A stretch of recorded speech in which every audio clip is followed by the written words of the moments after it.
at their 5th stage win of the Tour. The contenders cruised home, with the peloton seemingly conserving themselves for the roads that still lie ahead. Today, the fast men have one final opportunity at glory before Paris. Stage 19 to Molusso is next on Versus.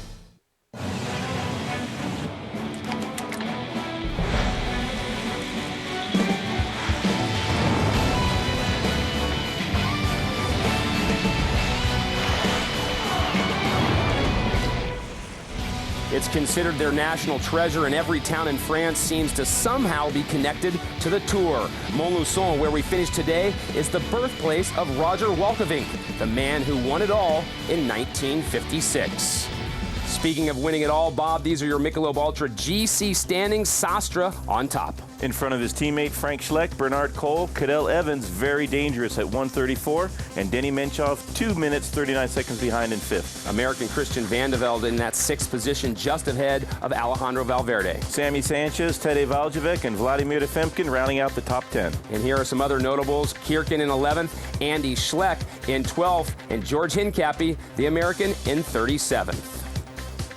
Hello, everybody. We welcome you once again to our Saab pre-race show. At the end, of course, Johan Bruneel, the mastermind behind all of Lance Armstrong's Tour de France victories. Next to me, Bob Roll, and I'm Craig Hummer. Well, there was very little drama yesterday, guys, on the road, but there have been some superb stages in the Tour de France so far. Forget following the yellow brick road. Let's follow the yellow jersey through its journey through the Tour de France, Bob. Well, the very first man to be in yellow was none other than Alejandro Valverde, the Spanish sprinter who can climb also. Great job on stage number 1. No prologue, and he gets the first yellow jersey, and he would carry that for the first couple of days. Then, of course, stage number 3, a big breakaway with Will Frischkorn from the Garmin team, and Romain Fayou, the Frenchman. This doesn't happen very often in the Tour, and the whole country was hoping for a great Tour de France because of the early yellow jersey to that man. But he could not deny the power of the big German Stefan Schumacher in the time trial. He dominated that event on stage number 4, and he put on his first yellow jersey in his career in the Tour de France.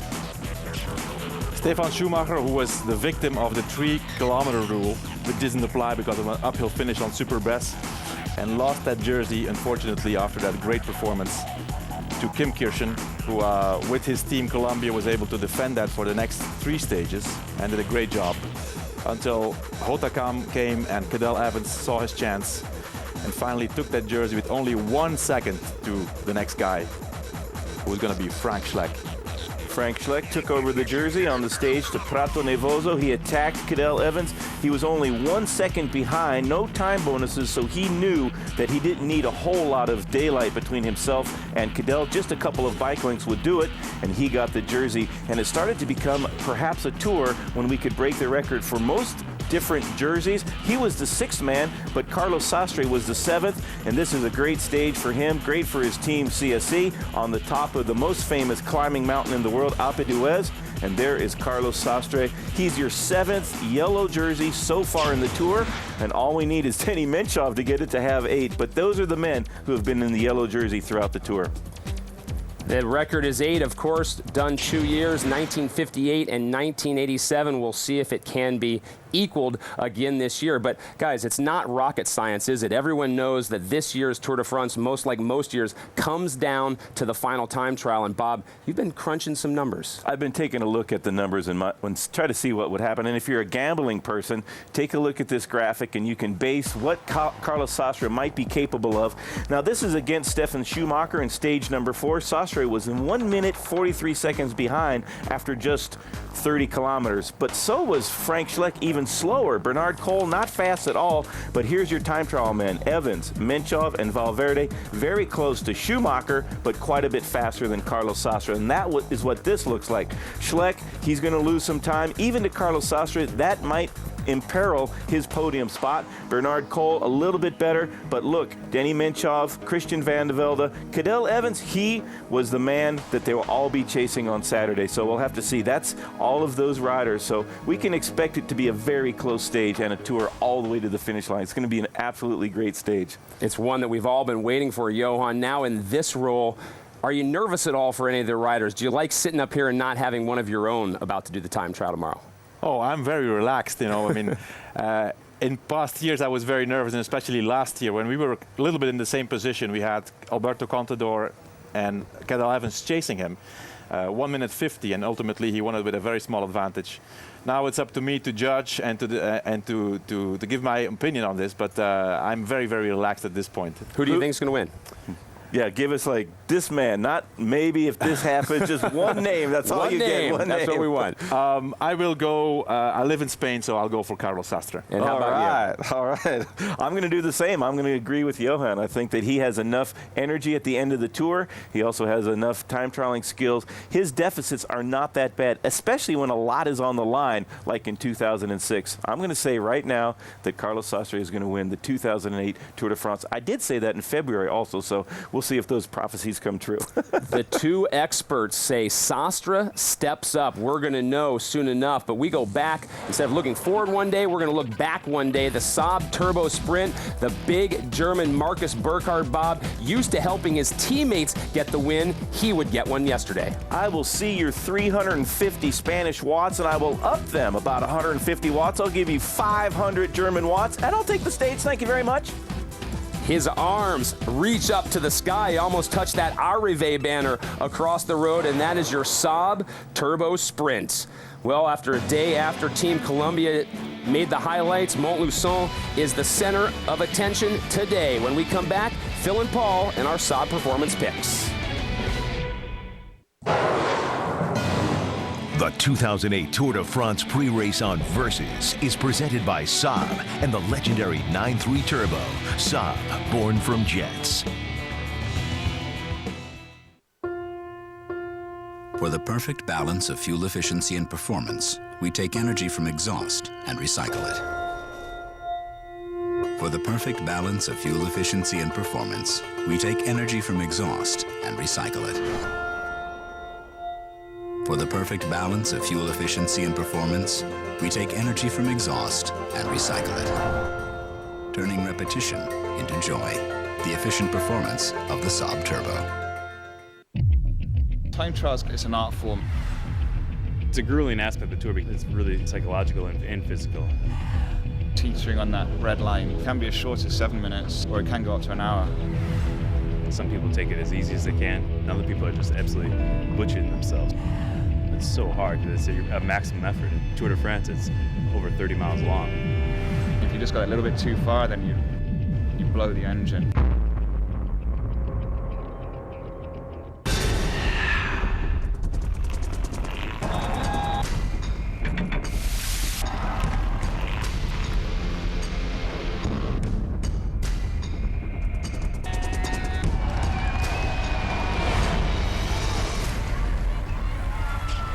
Four colors they all strive for didn't change after stage 18. Sastre in yellow, Frère in green, Andy Schleck in white, and Bernard Cole still in the polka dots.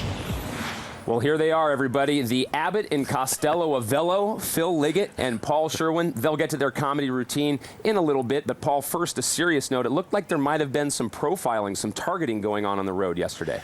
Yes, rather an interesting incident out on the race route of the Tour de France yesterday, because after just 35 kilometers of the stage, the French Flying Customs decided to make a slight intervention into the race, and they stopped a driver of one of the VIP cars. Now, his name just happened to be Johnny Schleck, father of Andy and Frank Schleck. They took his car away to search it for the possibility of finding illicit substances. Nothing was found, and Johnny Schleck was allowed to go back into the race down towards the end. I'm not quite sure why they would do it during the actual race itself, why they didn't do it at the start or at the finish. Maybe the interpretation there would be that even the French Flying Customs were trying to get themselves their own little bit of publicity out of Le Tour. Well, let's quickly change gears to that lighter note. Phil, did the Chateau meet your standards last night? I thought it was absolutely brilliant. It's taken 3 weeks to find this Chateau, but we found it last night, and we're there for 2 nights as well, Craig. It was only built in 1920. No, it's not quite as old as that. I'm not quite as old as that, but it was a lovely place. Shame about the dog, which jumped all over me, and means I've got to wash a pair of shorts and a shirt now. That's almost a day's work for you to Indeed do that laundry, isn't it? When do we ever get time? We won't. Well, we will in 3 days, indeed. Well, as you say, we get 2 nights at the same Chateau, but the riders, of course, Paul, on the move, take us through the stage. Yeah, a flat stage for the riders. Theoretically, a day for the sprinters, although I have a funny feeling it will actually advantage the breakaway men this afternoon. We move up to Roanne, away from Saint-Etienne, where the riders finished yesterday. A flat road with a couple of tiny little hills on it, which I don't think will upset anybody at all on the run into Molusso. A ride of 165 kilometres, a couple of sprint points down towards the end. Yeah, it's an interesting race, but it doesn't get up much above 375 metres, so it should be a day for the sprinters. You never know. 102 miles, about the distance between Baltimore and Philadelphia. And it is a day for the sprinters as far as the green jersey is concerned. So Oscar Freire will be in action, I would suspect. I'd like to have picked him today, but I didn't. But you'll find out in a moment. That's right. Speaking of which, it may be status quo on the road. But for us, Saab Performance Predictions time, it's anything but. There's a yellow jersey on the line. Here we take a look at the standings. I love where I'm sitting, but Bob, loves it. You still have a chance. I barely still have a chance. It's almost mathematically impossible. I need to win all the rest of the stages. Well, speaking of which, as they say, the French, les jeux sont faits. All bets have been placed. You have decided. You said you got to step up. It's now or never. I tried to step up, and what I thought I would do is go with the green jersey, Oscar Freire. He's had a fantastic tour so far. I think this is going to be a sprint stage. There's only 2 chances left. There haven't been a lot for the sprinters. I think they're going to come forward and do the tempo. And that man has the most class and the most endurance of all the sprinters that are left in the race. Perhaps not the fastest. Cavendish was obviously the fastest, but Oscar Freire, he has got the most class. And he also wants to get some more points for the green jersey. Well, you mentioned jerseys. I've still got the yellow, okay, thanks to Saab. However, I'm going to use a colored jersey. I'm going to go old school today with my pick. 7 years ago, Eric Zabel won his 6th consecutive green jersey. I think he finds a way, somehow, some way, to capture a little bit of that old glory, to turn back the clock, and Zabel wins his first stage of this year's Tour de France. Now, Paul, you always make a big deal about... Yeah, well, sorry. Somebody took my pick, somebody took my pick. You've got the 3rd pick. Are you happy with it? No. But, however, I have to say there's almost a little bit of insider trading going on here at the moment as we get down towards the Champs-Élysées, because I'd heard that you guys had picked sprinters, so I thought, why don't I go for big Tor Hushovd? Because, yes, it might be a sprint, although I do think the race will favour a breakaway this afternoon.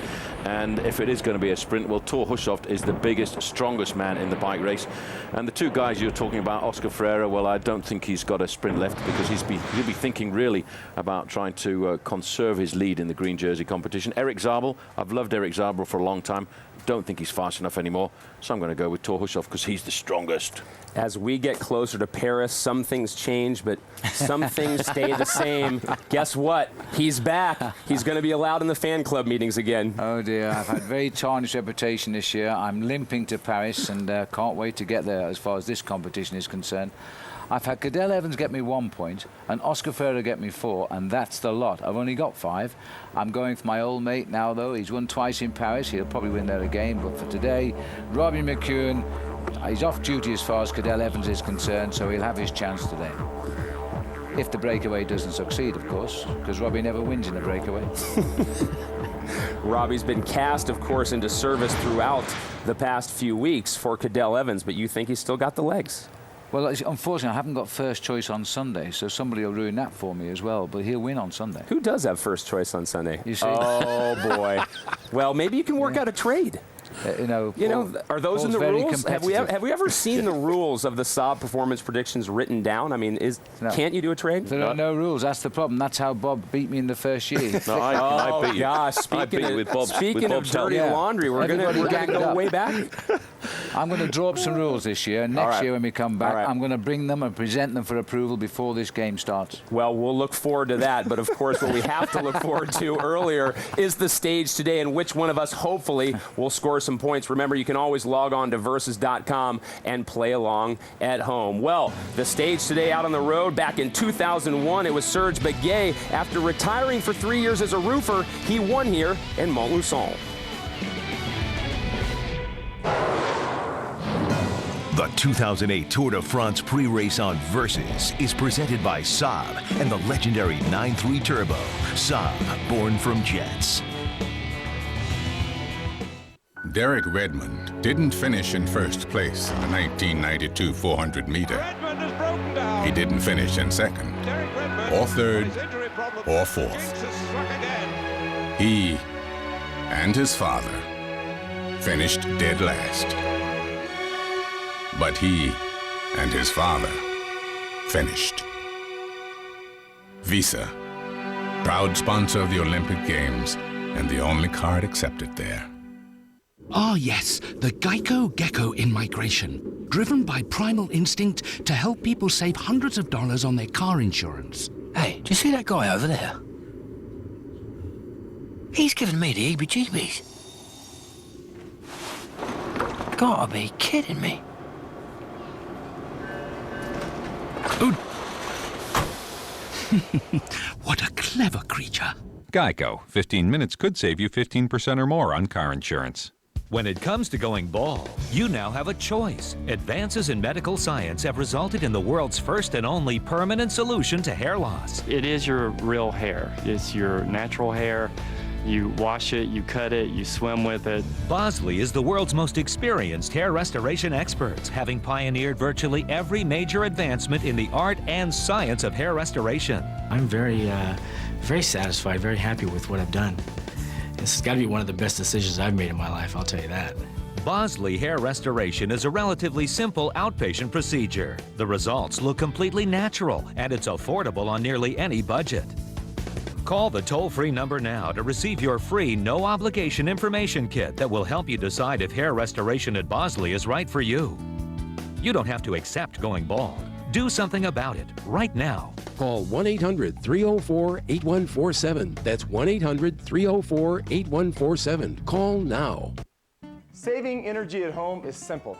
Here are some steps you can take each day as you leave your home. Turn it down. Unplug it.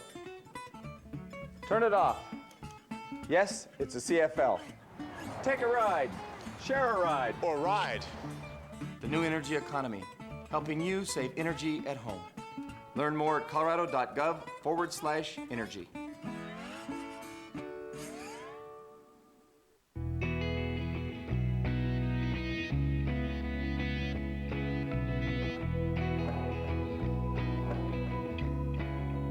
A healthy lifestyle begins before you even get out of bed. It begins with the Doctor's Choice mattress, the perfect combination of support and comfort. In fact, I've recommended it to my patients. Visit our store or website and discover all the benefits of Doctor's Choice by Denver Mattress. It was the breakaways day on yesterday's stage 18 as Colombia's Marcus Berghardt won the game of cat and mouse at the finish. He brought home the American team's 5th stage win at the Tour as well. Today, the peloton returns to the flats and the focus will shift back to the sprint. Valuable green jersey points will be disputed as current leader Oscar Freire appears now to have a stranglehold on the Maillot Vert. Stay with us as we near the race of truth, the time trial tomorrow. And then it's on to Paris to find out who will earn the title of the 2008 Tour de France champion. The battle of the fast men resumes. The action of stage 19 up next on Versus.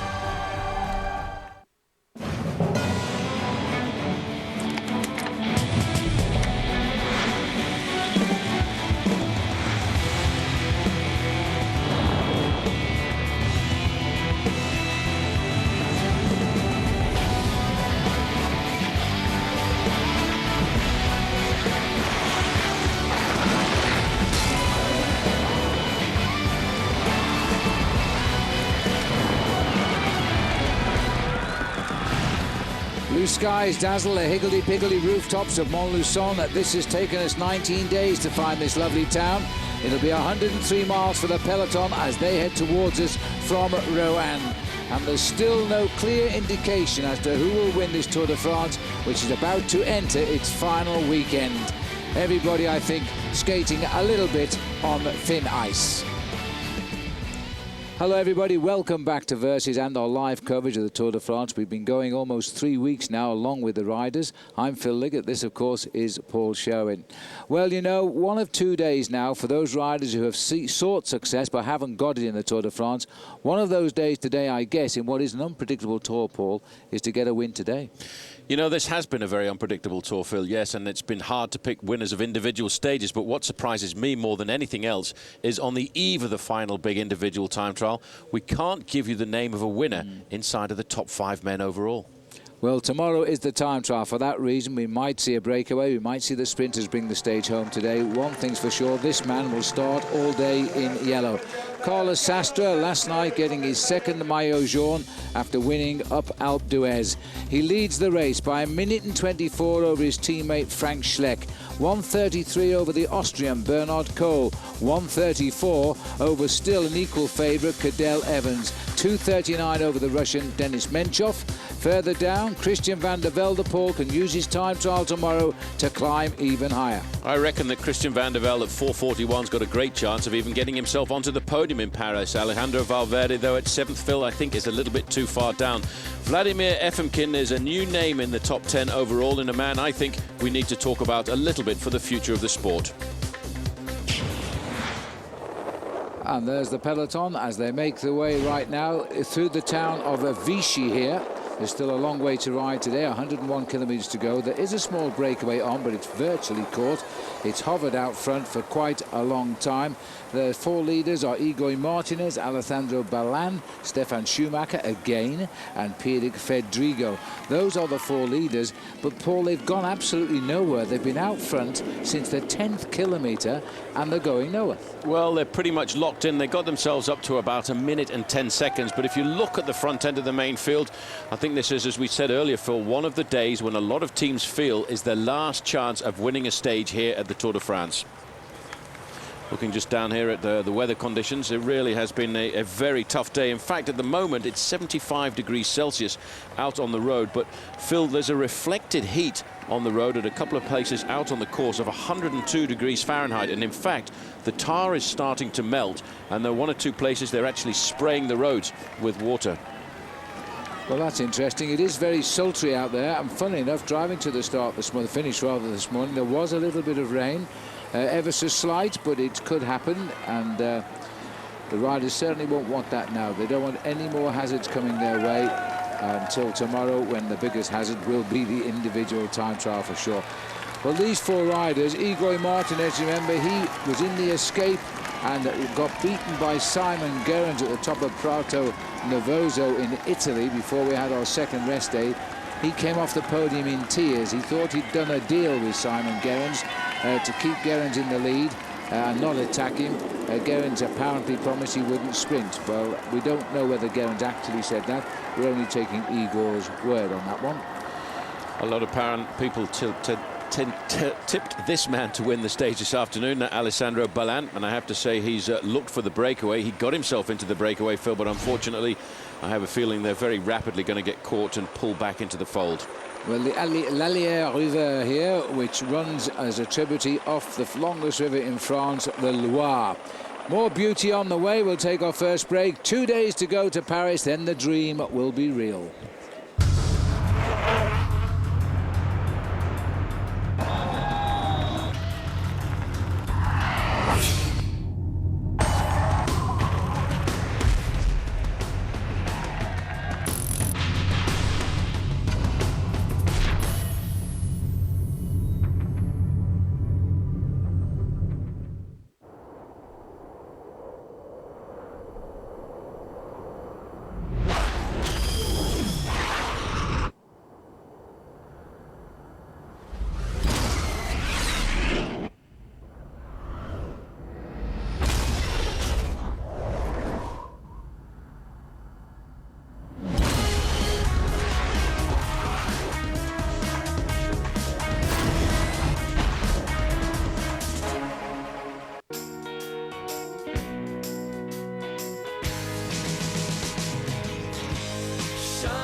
Your life has more than one dimension.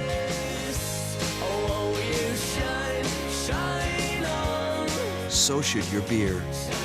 Michelob Ultra, with just 2.6 grams of carbs and 95 calories. It's not just a great tasting choice, it's a smart one. Live life to the ultra. Since 2003, Cervelo engineers have worked with Team CSC on one goal, to produce the best racing machines on the planet. Introducing the newest member of the family, the RS. The RS uses the same technology platform as the R3, the two-time winner of Paris-Roubaix. But on top of its winning DNA, the RS has a geometry to suit people who will never race the harshest roads in Europe. People like you and me.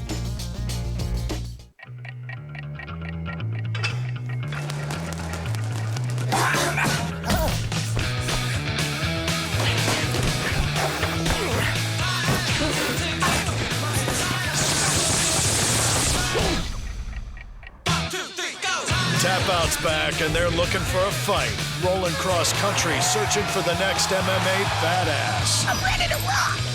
Tap Out, Wednesday at 10 on Versus.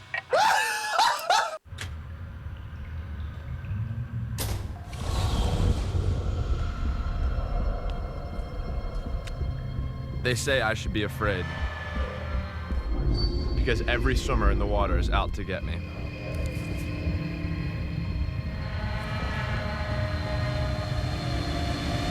Fear is good.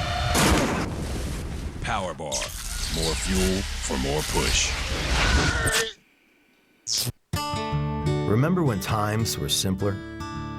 When your favorite park didn't have a theme? When you spent hours waiting for a moment? And when the old way was the best way? Now at Bass Pro Shops, get a free weekend adventure guide full of ideas for low-cost family getaways. You can also enjoy free laser arcade games, prizes, and workshops. Plus, check out the store and boat sidewalk clearance sale. Your adventure starts here for less than you think. The 2008 Tour de France on Versus is brought to you by Saab and the legendary 9.3 Turbo. Saab, born from jets. And by Michelob Ultra, live life to the ultra. And by Cervelo, enjoy engineering. Welcome back and perfect timing. This is the catch of the four leaders here. They have been in the lead for 86 kilometers, and they have just, on leaving Vichy and Charmey, been put back in their place. Well, as soon as the junction was made, a rule in the handbook says go for the counter move straight over the top, and that's exactly what Pipo Pozzato did. But Stefan Schumacher, Phil, was not having any of that at all, and he nailed him back very quickly into the main field. Well, I reckon that was the tactic, all right. They've chased that. They never let that breakaway go, but it was really hard work. It was over 50 miles of chase to bridge a 45-second gap, more or less there. They've done it now, though. And they're hampered a little bit by a fairly strong head to crosswind, and that'll stay the way all day today as they dodge the gendarme in the middle of the road. But as expected, Paul, as so often happens, once the brake is back, they all go a-hunting again. Well, you see, the strange thing about the sport of professional cycling is once you've got a breakaway off the front end of the field, it tends to calm down the spirits of the riders in the main field. Now, all of a sudden, that they pull back that leading group of four riders, everybody believes once again there's a chance to break the elastic. And this is Sylvain Chavanel, chased by Jaroslav Popovic. Yes, trying to just break the elastic again. I saw Martin Mascant of the Gourmet Chipotle team on the back. He's had a tough tour. He's only a young lad. It might be a bit much for him this year, but he's getting himself to Paris. He was fourth in his first big classic attempt in Paris-Roubaix, and we didn't hear much of him after that until he came to the start line here. Interesting to see this move by Popovic. Yeah, I'm not quite sure why, unless he's been given the freedom, because it's one of the last chances he's got to win a stage here this afternoon. It could well be that the team has said, well, we don't need to look after Cadel Evans this afternoon. He can sit in the main field because Team CSC are going to do all of the pacemaking. So let's see if we can get ourselves a stage victory. Now, that is rather impressive. Yeah, normally it would amazing. be a maypole, but it's the wheels of a bicycle. Well, this has been done by the local people of the town of Saint-Amand-Montrond. They have a lovely church in there, by the way, which dates back to the early 19th century. But that is yet another example of the brilliance of these people here in France when they do all of this artistry. They come up with something different every year. I think there is a broken spoke in that front wheel, though, Paul. Well, this looks like a little move again coming from Agri Toubel. chase taken up there immediately, as you can see, by Team Rabobank on the front end of the main field. Agri-Toubel have had a fair amount of success out of the Tour de France this year, although I think probably a little saddened yesterday, Phil, by the third place finish by their man Romain Felu. Oh, and just remind me to tell you about poor Damiano Cunego. We saw him racing yesterday, and he really did race all the way to the line to avoid being eliminated. Well, he went to the doctors after he finished, and the doctors advised him to pull out. So he hasn't started today, but he also has left this race with his head held high because he rode the whole stage injured yesterday and made sure he wasn't eliminated. Well, just to finish off the story on Damiano Cunego, by the way, Phil, he actually had a number of stitches placed into his chin last night by the race doctor, and I would think overnight that was rather painful. So Geoffrey the Fourth is on the attack here now. First time we've seen him getting into a move in the 3 weeks of racing that I can recall anyway. But there'll be a lot of tentatives now. They try to sort out a group that might get clear. It gets quite hilly towards the end. We get up to 577 meters at around 115 kilometers covered. The high spot we've gone over, and that was where the break went on La Croix du Sud. That being won by Stefan Schumacher ahead of Federico Balan Martinez, the guys who were in the break. At that point, they led by 27 seconds, and with 148 kilometers to go. But as you've seen now, they're all back here.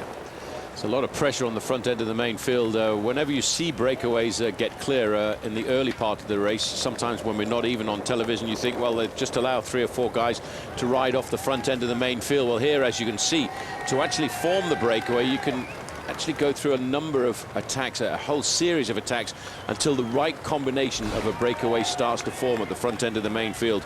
And looking at the length of that pack, Phil, there's a lot of tired bike riders left in this Tour, and I have to say a number of riders I think are going to be very happy when we get onto the Champs-Élysées on Sunday.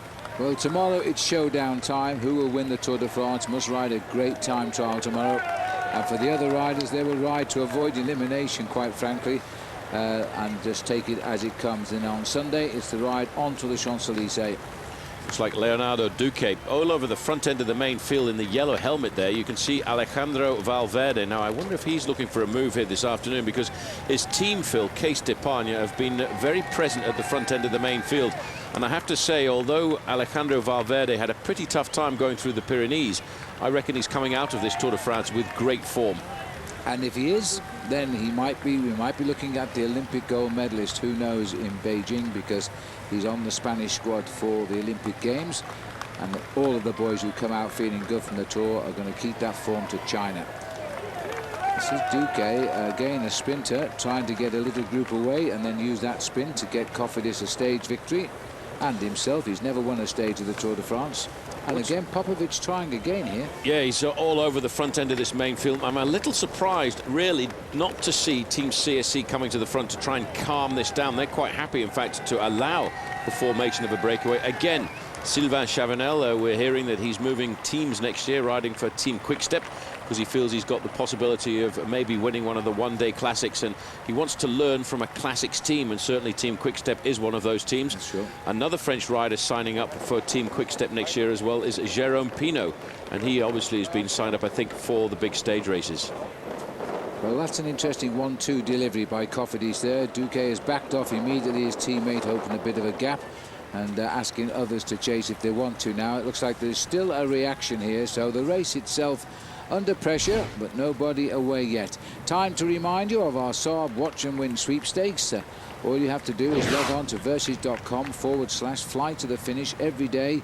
Chance to win a Saab 9.3 Sport Combi and a Cervelo SLC SL bike. You can also win a yellow jersey or a polka dot jersey, which we have all signed. Today's code word you need is saddle. So Chavanel, his brother, now out of the race, the sprinter who rides on a different team to him. He's gone back home. The peloton still not really allowing anybody free since they brought those 4 riders back into the fold. 91 kilometers still to go. We'll take a break.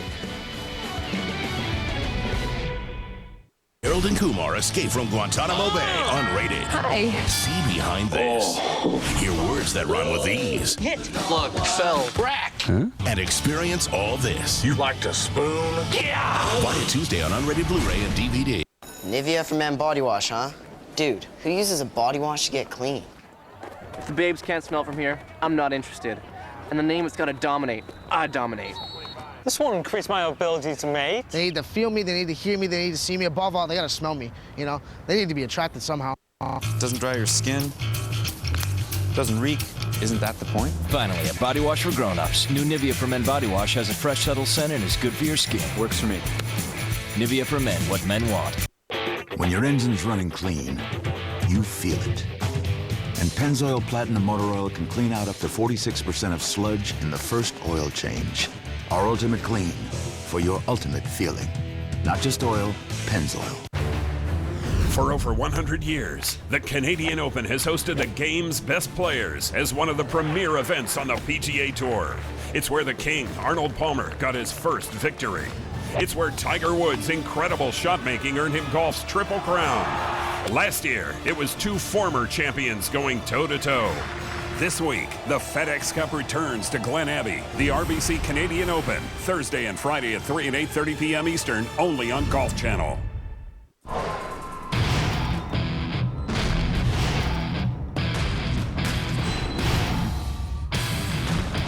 I'm the guy that everybody wants to beat.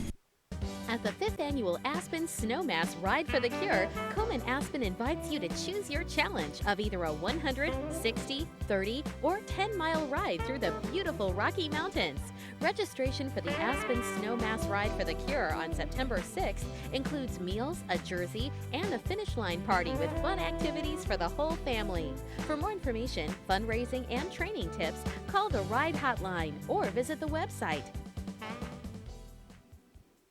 Saving energy at home is simple. Here are some steps you can take each day as you leave your home. Turn it down. Unplug it. Turn it off. Yes, it's a CFL. Take a ride. Share a ride. Or ride. The new energy economy, helping you save energy at home. Learn more at colorado.gov/energy.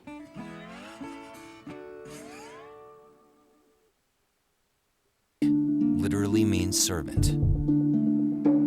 Christian Van de Velde was a domestique. He served Lance Armstrong for 5 years. Now, he's serving notice.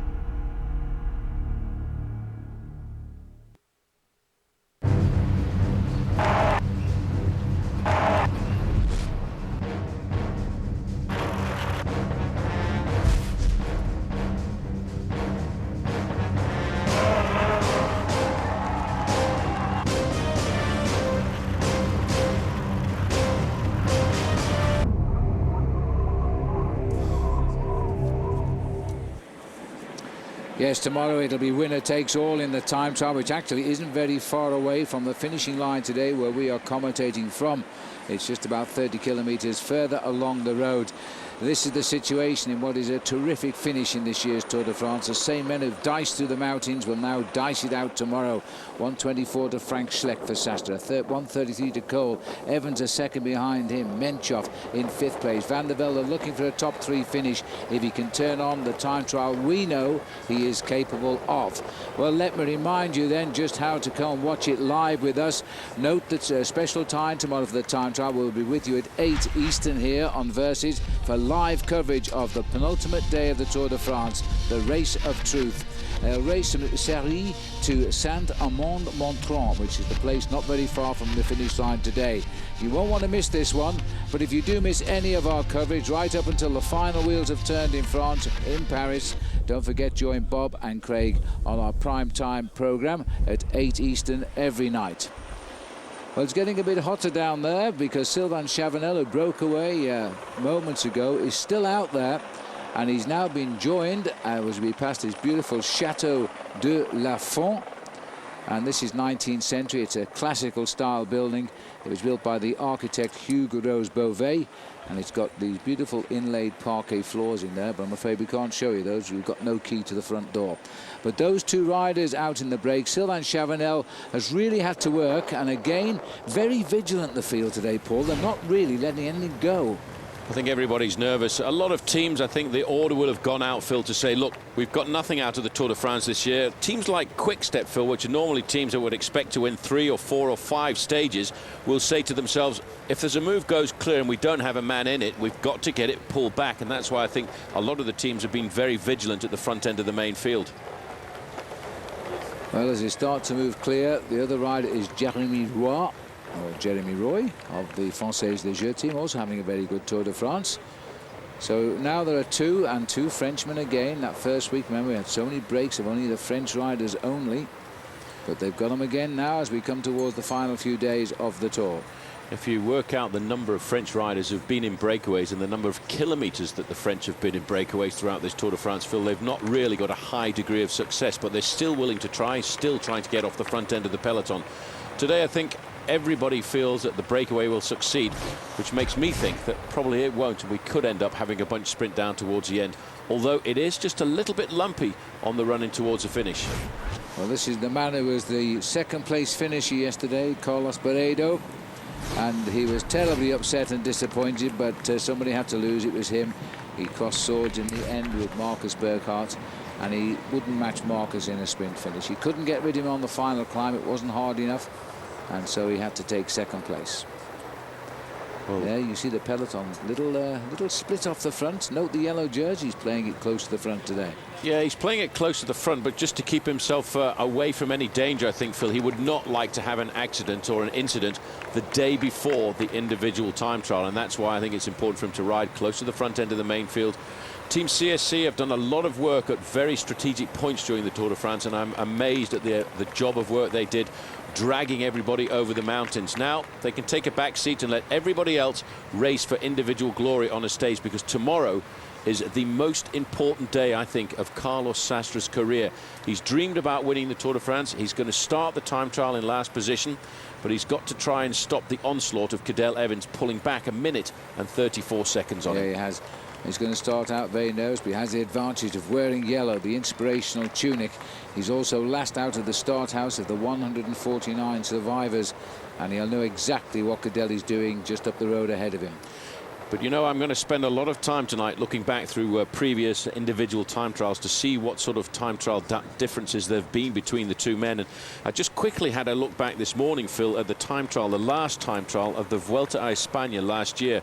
It was a short time trial of just 20 kilometres, and Cadel Evans only beat Carlos Sastre by 22 seconds. Yeah. Now, at 1 second per kilometre, which is roughly what that works out to be, Cadel Evans is not going to win the Tour de France this year. Well, it's certainly not a foregone conclusion. Just caught a glimpse of Danny Pate there alongside his teammate Ryder Hesjedal, sitting a bit near the back. Here's Andy Schleck. He'll have to ride a good time trial to stop Roman Kreuziger stealing that white jersey off him tomorrow. There's a 2-minute gap between the two. They just drop him back to have a word with the team management. He looks pretty cool today. He's had some hard days though, but he is riding a brilliant Tour de France. There's the peloton. Just ahead on the right is the break. We'll see in a moment.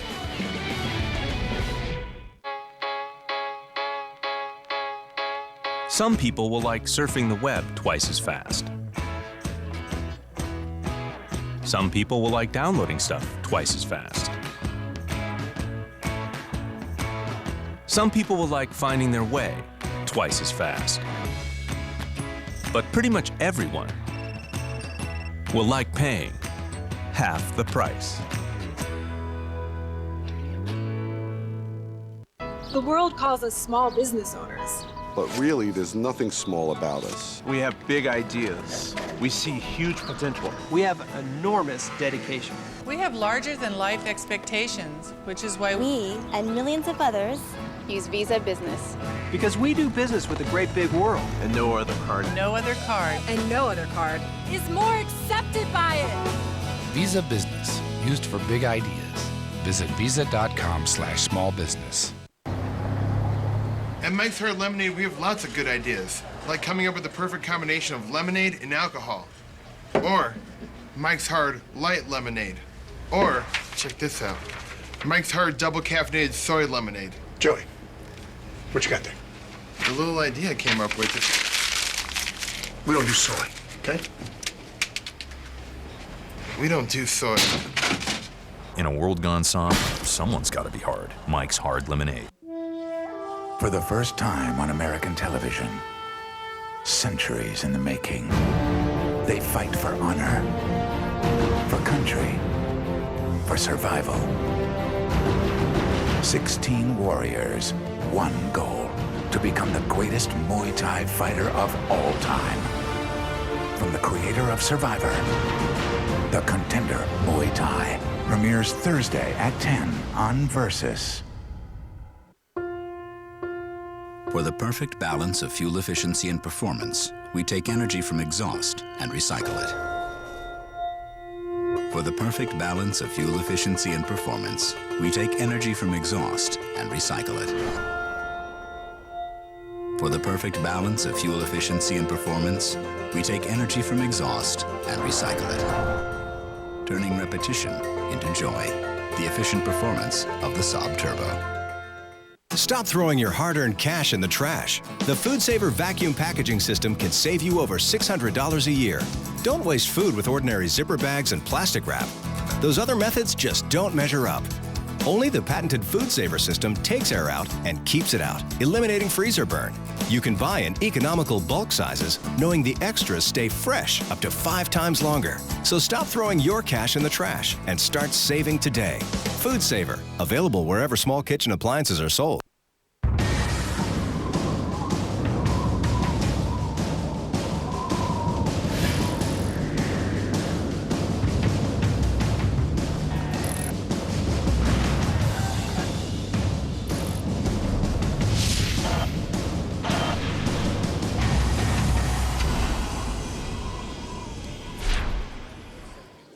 Let's have a look then at the Budweiser American standings. The 4 riders all heading to Paris this weekend. Christian van der Velde still a high finish, or whatever happens, 6th overall.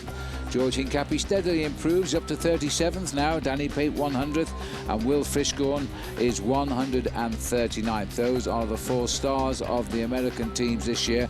Well, George Hincapie is on Team Columbia. He's the only American on the team in the race. But at the start this morning, Frankie Andreo sought out the team owner of this team, and that's Bob Stapleton.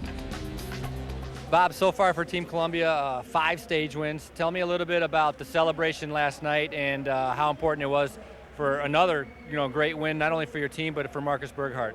Well, for us, that's a special win. He's worked so hard this tour for other people, to really support the goals of the team. Did a great job protecting Kim's jersey. Did a great job as a part of the lead-out train for Cavendish. So to have a guy come in here, really commit to the team, then be able to get a chance for individual success and actually grab a hold of it is really motivational for everybody. I mean, it's exactly what you want to see happen. It rewards everybody in the team, and it gives everybody in the team a belief that they're going to get their chances if they do the right things. Well, it seems like the level definitely keeps raising. Overall, looking at the tour, and I realize there's 2 days left, if there were some changes made or maybe some weaknesses that could be found someplace, is there anywhere any place that you would point out? Well, I think we spent a lot of energy early in the race. I was nervous about that from the start. We had chances for the jersey. We really wanted to try and take that. But I think that really tired our guys out for the mountains. I think Kim, spent a lot of energy the first week, and that probably cost him, a chance at the podium. And we used our mountain goats pretty early, too, to ride in front and hold that jersey for a few days. So I think the tour was a huge success for us, but we probably would have spent our resources a little differently if we hadn't had a chance to grab the jersey. But overall, brilliant tour for us. Couldn't be happier. Next year we'll look at the route and the course and see if we want to make changes to the mix. Well, I think you're in pretty big trouble for next year, because how are you going to improve on what you just did this year? Well, that's the problem. It's probably nowhere but down from this.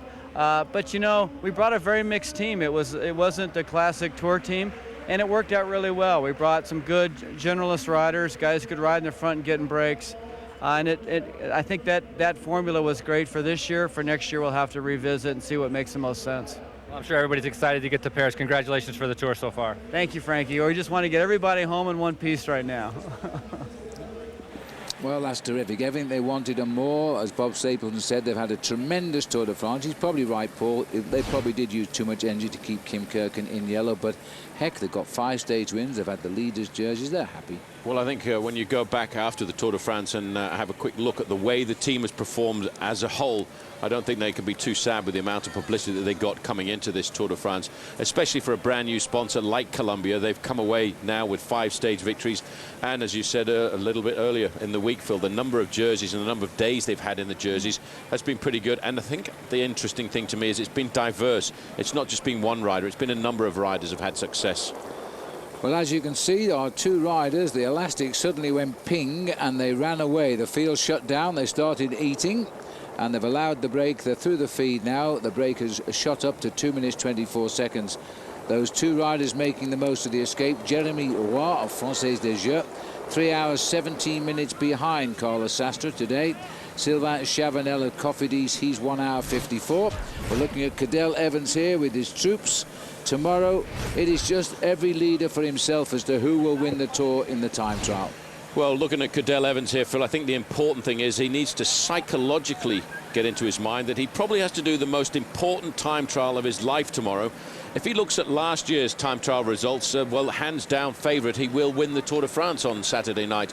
However, if you look 2 years ago, then he's not going to win the Tour de France. I think that's what is the interesting thing about this final weekend we're leading up to. Coming out of the time trial tomorrow over 53 kilometres, we could have the top 2 or 3 riders separated by a couple of seconds. And what a race that would be on the Champs-Élysées. It could be the closest finish in the history of the Tour de France. That 8 seconds could be beaten when Greg LeMond beat Laurent Fignon in the final time trial as well. Cheers all round here for the leaders. Sylvain Chavanel has been no stranger to the breakaways.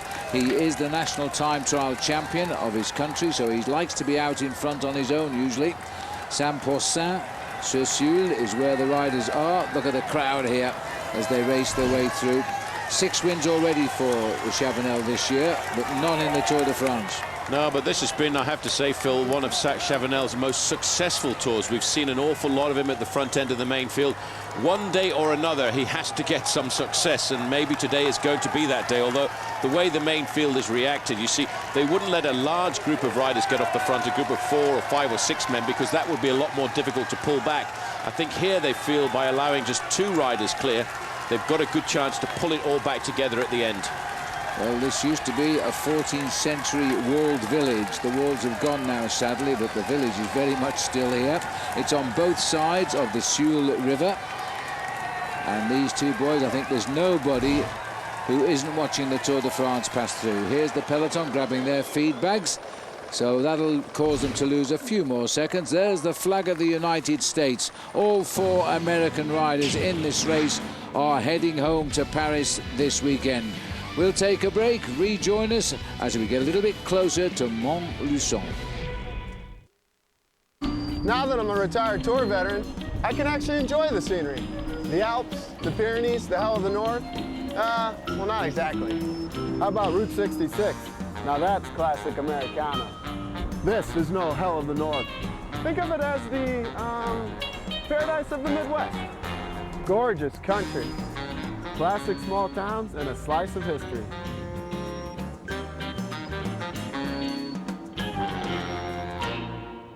It's gonna work. Why don't they go up? Let's go. Dad? It's time. You'd be a really nice catch for somebody. Please? Just for Men takes 5 easy minutes, targets only the gray hair, and can start something great. For my girls.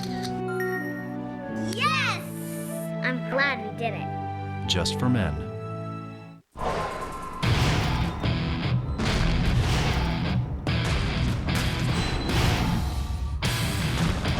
I'm the guy that everybody wants to beat. When the IRS levied my business and personal accounts, I didn't know where to turn. My CPA recommended American Tax Relief. If you owe over $10,000 to the IRS or state, call American Tax Relief for a free consultation. Look, the IRS is offering you a one-time opportunity to settle your debt. This is your 1 second chance. Use it well. I thought I was going to lose my business, but American Tax Relief got me a second chance. Call 800-898-0951 for a free consultation.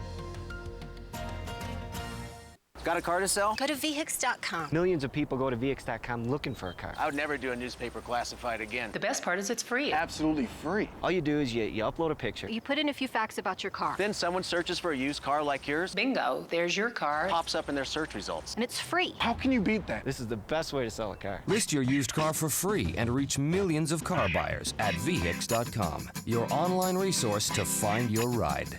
Search our online inventory. Thousands of vehicles are added weekly.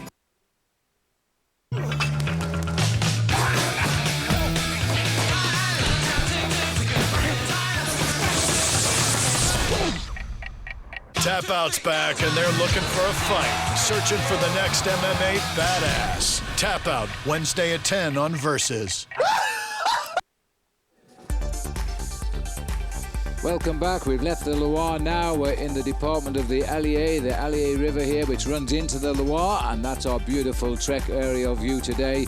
Hot and humid conditions for the Tour de France, who are now allowing two leaders to have their head. Going over the Pont Charles de Gaulle, I think it is, Paul, isn't it? Yes, it is the river, the bridge of Charles de Gaulle, named after Charles de Gaulle. It's been damaged and renovated a number of times since it was built in the 17th century. In fact, it was severely damaged during the Second World War. But I have to say, Phil, it looks all right now. It looks very nice now, the Charles de Gaulle Bridge. And we're turning left, which is always a relief because that's the right way. 4 minutes 11. The riders have completely shut down the peloton now. They're almost laughing and joking. This is what happens. You work so hard. There was that breakaway that was in the lead by no more than a minute for 80 kilometres. They get caught. We have another flurry, and two riders pedal off to a 4-minute lead. I think the important thing to note is what you just said. It's two riders only, and I think they feel that by allowing just a group of two riders to get clear off the front end of the main field, they've got pretty much control of that, and they know that they can pull them back or have a greater chance of pulling them back down towards the end, especially on a stage like today. That's the church of Sainte-Croix. It was its old columns were destroyed in the French Revolution, actually, but its internal features include the choir, the highly elegant pointed arches where the choir sing, and the 15th century stores of the Benedictine monks. They're still inside that church. They have a fantastic arrangement here of all their old buildings, don't they? You might just notice on the right-hand side there was a clock tower or a belfry there. That was actually added on in 1480. And oh, it's quite new then. Well, it's just quite recent, yes, but it was quite nice to see that they added a clock at the time, which the priory monks didn't want to, because they didn't want to see the passing of time.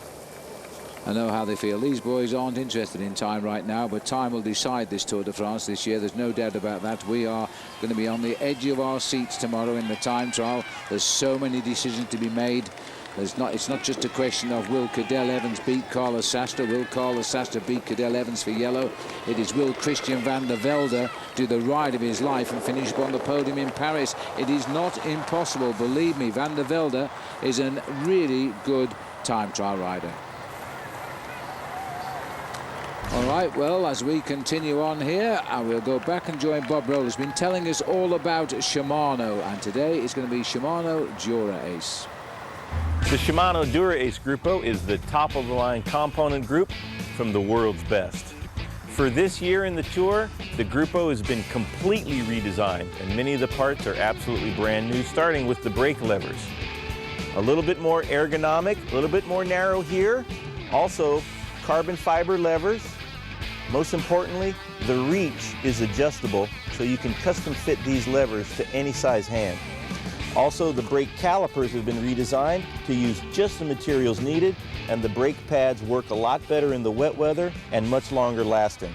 The crank set has been totally renewed also.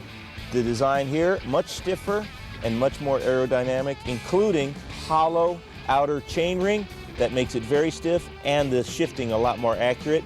The bolts also come in from the inside, a much cleaner look. The rear derailleur has been completely changed as well. Carbon fiber cage, that's a little bit stiffer with the same amount of weight, and that allows for very accurate shifting. All told, 1/4 pound has been saved on the Grupo, and that's a significant difference. This is Oscar Ferrer's Tour de France bike. Watch him rock it to the finish line day in and day out in the Tour. Certainly. I tell you one thing, Phil, by the way, I reckon Mr. Lance Armstrong had a little bit of input in that, because he was always complaining about the brake levers that Bob was explaining there being a little bit too heavy, and the fact that they've moved and changed the brake levers to carbon fiber, and that I think would make Mr. Armstrong a little bit happier, because that was his one complaint. But really it is a great addition to the set, I have to say. They always amaze me. There seems no end to the futuristic designs of the equipment on a racing bicycle. It's not that long ago we used to offered a special award for anybody that could break away from the standard diamond frame design. Well, that's well gone now. These are the leaders of the Tour de France today with 43.8 miles to go. Jeremy Roy and Sylvain Chavanel have really given it a go. It's a big gamble now. It'd be a great result if they could stay away, but it gets very hard towards the end. Don't forget, let me remind you again to enjoy our Saab Watch and Win sweepstakes. All you do is log on to versus.com/fly to the finish. You will need the code word. As you now know, every day we change that word, and today it is saddle. So on you go. Great prizes to be won there. There's John Lee Augustin, the far right of the rider in the red, is the youngest rider going to Paris. I would have expected there to be a lot of offers for that man to ride on other teams next year. Well, Phil, a little bit of breaking news. Christoph Brandt, one of the teammates of Cadel Evans, who we've watched throughout the big mountains, has in fact just abandoned the Tour de France. I'm not surprised, because I've seen him riding at the back on a number of stages, really looking for the help from the team doctor. He started off with digestive problems, then had a few problems with his chest going out of the mountains. So one man down for Cadel. 148 riders remain, but you see the teammates after today, well, it's no longer their interest. It is their team leaders who have to produce. Tomorrow's the time trial. Sunday is the ride, the traditional ride up the Champs-Élysées. So that's probably why he survived as long as he could. But today was enough. The final weekend of the Tour de France, and he's abandoned. All right, well, the peloton has still got to work out when they are going to chase back. I should imagine they'll leave it a little bit later, and in that case we'll take a break. So we'll see you in just a moment. What do you think of Mike Wallace and the Geico Toyota? Whatever. He's out there selling car insurance. I'm out there to win. Isn't he your cousin? I didn't say I wouldn't go fishing with the man. All I'm saying is, he comes near me, I'll put him in the wall. You don't even race in the series. Listen, go-kart track, grocery store, those remote-controlled boats. When it comes to Mike Wallace, the story ends with me putting him in the wall. Geico. 15 minutes could save you 15% or more on car insurance. Remember when times were simpler? When your favorite park didn't have a theme? When you spent hours waiting for a moment? And when the old way was the best way? Now at Bass Pro Shops, get a free weekend adventure guide full of ideas for low-cost family getaways. You can also enjoy free laser arcade games, prizes, and workshops. Plus, check out the store and boat sidewalk clearance sale. Your adventure starts here for less than you think. When it comes to going bald, you now have a choice. Advances in medical science have resulted in the world's first and only permanent solution to hair loss. It is your real hair. It's your natural hair. You wash it, you cut it, you swim with it. Bosley is the world's most experienced hair restoration experts, having pioneered virtually every major advancement in the art and science of hair restoration. I'm very satisfied, very happy with what I've done. This has got to be one of the best decisions I've made in my life, I'll tell you that. Bosley Hair Restoration is a relatively simple outpatient procedure. The results look completely natural, and it's affordable on nearly any budget. Call the toll-free number now to receive your free, no-obligation information kit that will help you decide if hair restoration at Bosley is right for you. You don't have to accept going bald. Do something about it right now. Call 1-800-304-8147. That's 1-800-304-8147. Call now. Time trials is an art form. It's a grueling aspect of the tour because it's really psychological and physical. Teetering on that red line. It can be as short as 7 minutes, or it can go up to an hour. Some people take it as easy as they can, and other people are just absolutely butchering themselves. It's so hard to say a maximum effort. Tour de France, it's over 30 miles long. If you just go a little bit too far, then you blow the engine.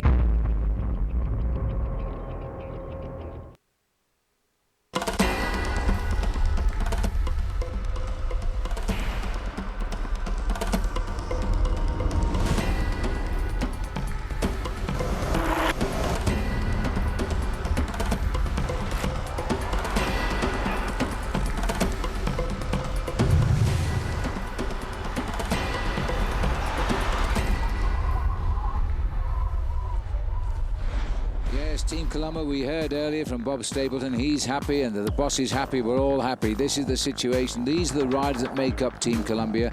Mark Cavendish won 4 stages before he went home to prepare for the Olympic Games. Kim Kirkland has had yellow, he still sits 11th. Longquist has had white, he's 47th. These are really good riders, this is a great team, but the man of them all who guides them around is George Hincapie. Here's another look at the character of George Hincapie.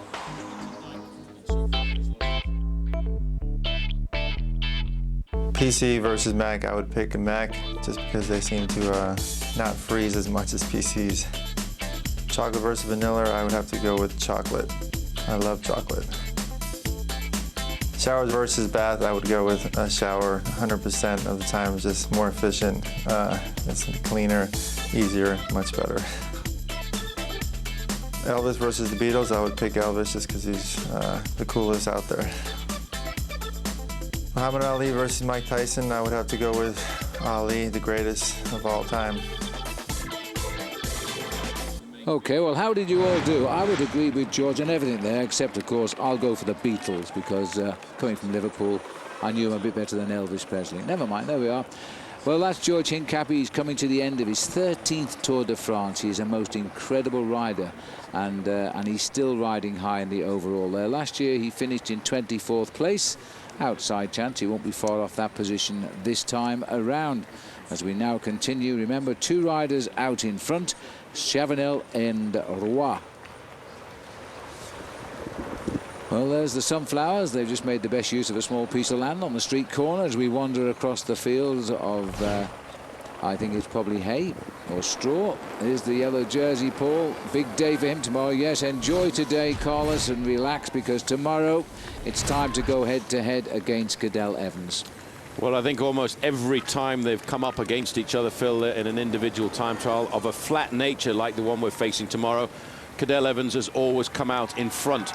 But I'm going to have to really look back and see what sort of performances they put in towards the end of a Grand Tour, because the time trial at the end of the Grand Tour is always a little bit strange. And just looking at Carlos Sastre there, he's got a minute 24, Phil, over his own teammate. Bernard Cole, I think, may well drift away, the man who leads the climbers competition. He's looking for a minute 33. Everybody in the whole of the press here at the Tour de France is talking about the battle, Carlos Sastre, Cadel Evans, a minute and 34 seconds. I must admit, if I was in the situation of Carlos Sastre, I'd be happier having the 1 minute 34 seconds ahead of Cadel Evans and not being trying to pull it back. Cadel, I would think, must be just a little concerned, Phil, about the size of that gap. Yes, he's giving nothing away, but has he let too much run, or has he got the ability to bring it back? Well, the race of truth tomorrow will have all of the answers. We're just on the edge of the sprint at Chantel now.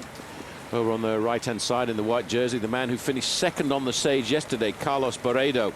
He was so upset, really, because the team have been without success this year. Team Quickstep, normally we would expect to get a great deal of success out of the Tour, but their top man, Tom Bonen, was not selected to the Tour de France this year because of an out-of-competition doping test, which resulted in cocaine appearance. There's the board, 1,000 meters to the sprint of the day. The first one, 63 kilometers from the end of the stage. 2 riders in the front. They got a good lead very quickly, these two, getting away. 85 kilometers to go. And we're now coming up to 63 kilometers to go. Sylvain Chavanel in the red, Jérémy Roy of Française des Jeux in the white, in his first Tour de France, by the way. And he's got just a weekend to go to say he's finished it. And they've got a lead of just on 4 3/4 minutes. Yes, but in the main field, they really are starting to whip up the pace behind, Phil. And I think because it all of a sudden went very quickly up to 5 minutes, there were a few alarm bells saying, whoops, that's just a little bit too much. Let's get ourselves organised and bring it down to a respectable advantage. Jérémy Roy did a lot of work in the early week, trying to set up his sprinter, Sébastien Chavanel, but he's gone home now, I'm afraid, to Jérémy to fly the flag. We're just at the base, really, of the undulations which run us through to the finish in Molusso, and it gets quite hard now all the way in. The wind is not very favourable today. No, it isn't. In fact, it's a slight cross headwind on the run in towards the finish, and now that could create a little bit of a grippy run into town here at Molusso. And I'm sure that one or two of the riders from Team CSC will pay a serious amount of attention, Phil, to the wind direction, because they're the kind of team who could rip the race to pieces inside of the last 25 to 30 kilometers. And I'm sure if they get an opportunity to do that and grab a few more seconds on Cadel Evans, if he's not attentive, they'll go for it. Yes, they're always looking for a chance, a rare one, to break it away. The situation at the moment is that Damiano Cunego, we saw yesterday, come home after that horrible crash. He has since consulted the doctor. He's had his chin stitched, and he advised him not to ride today. So Cunego went home with his head held high, I must admit. And we've also had the retirement of Christoph Brandt, who is the teammate of the Silence Lotto squad, which is Cadel Evans' team. But really now, with the time trial tomorrow, it's all down to every man for himself. There's the sprint. It's not a sprint at all. We didn't expect them to sprint it out. They're going to try and stay away from the field if they can. But we do know it's a hard run in today. It's not an easy way to the finish at all. It'll all unfold as we go along the road. For the perfect balance of fuel efficiency and performance, we take energy from exhaust and recycle it. For the perfect balance of fuel efficiency and performance, we take energy from exhaust and recycle it. For the perfect balance of fuel efficiency and performance, we take energy from exhaust and recycle it. Turning repetition into joy. The efficient performance of the Saab Turbo.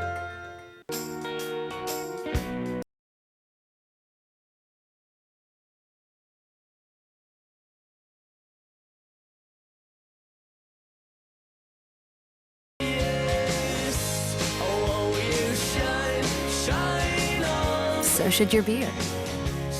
Michelob Ultra, with just 2.6 grams of carbs and 95 calories. It's not just a great tasting choice, it's a smart one. Live life to the ultra. Stop throwing your hard-earned cash in the trash. The Food Saver vacuum packaging system can save you over $600 a year. Don't waste food with ordinary zipper bags and plastic wrap. Those other methods just don't measure up. Only the patented Food Saver system takes air out and keeps it out, eliminating freezer burn. You can buy in economical bulk sizes, knowing the extras stay fresh up to 5 times longer. So stop throwing your cash in the trash and start saving today. Food Saver, available wherever small kitchen appliances are. He's a fraud and a liar. You shouldn't have told anybody that. You haven't thought this through. Who knows why people do what they do? The #1 show to watch this summer is on AMC. How could someone do that to the person that they love? Golden Globe winner, nominated for 16 Emmys. Mad Men premieres this Sunday night at 8, only on AMC. Ode to the Subway $5 footlong. For a meal both your appetite and your wallet can passionately embrace. Dig into an entire foot of fantabulous flavor for a freakishly low $5. That's 41.7 cents a delicious inch. So high five Abe Lincoln and liquidate your hunger with the massively meaty sub. Any regular footlong, just $5 each. Only at Subway restaurants. Subway, eat fresh.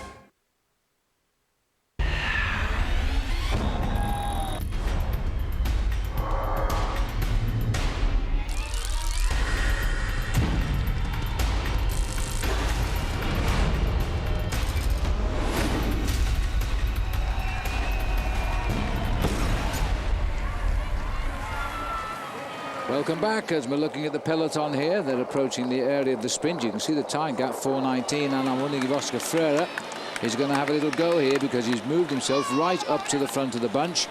There's 2 points at stake, and although he's building his lead in this competition, why not make it a little bit bigger? 60 kilometers to go for the riders. Liquigas setting the pace. We can't quite see Oscar at the moment, but he's on the left. There he is, just peeping in on the left of our picture. And I'm just looking to see where Big Tor Hushoft is, who made this competition his main target. Now, if Oscar doesn't go, that's a sign of a confident man, possibly to win the stage today, and if so, 35 points for that. Nothing tomorrow, of course, in the time trial for him. There's another 35 points on the Champs-Élysées. Everybody looking over, wondering if Eric Zabel is going to have a go here from Team... Oh, and he is.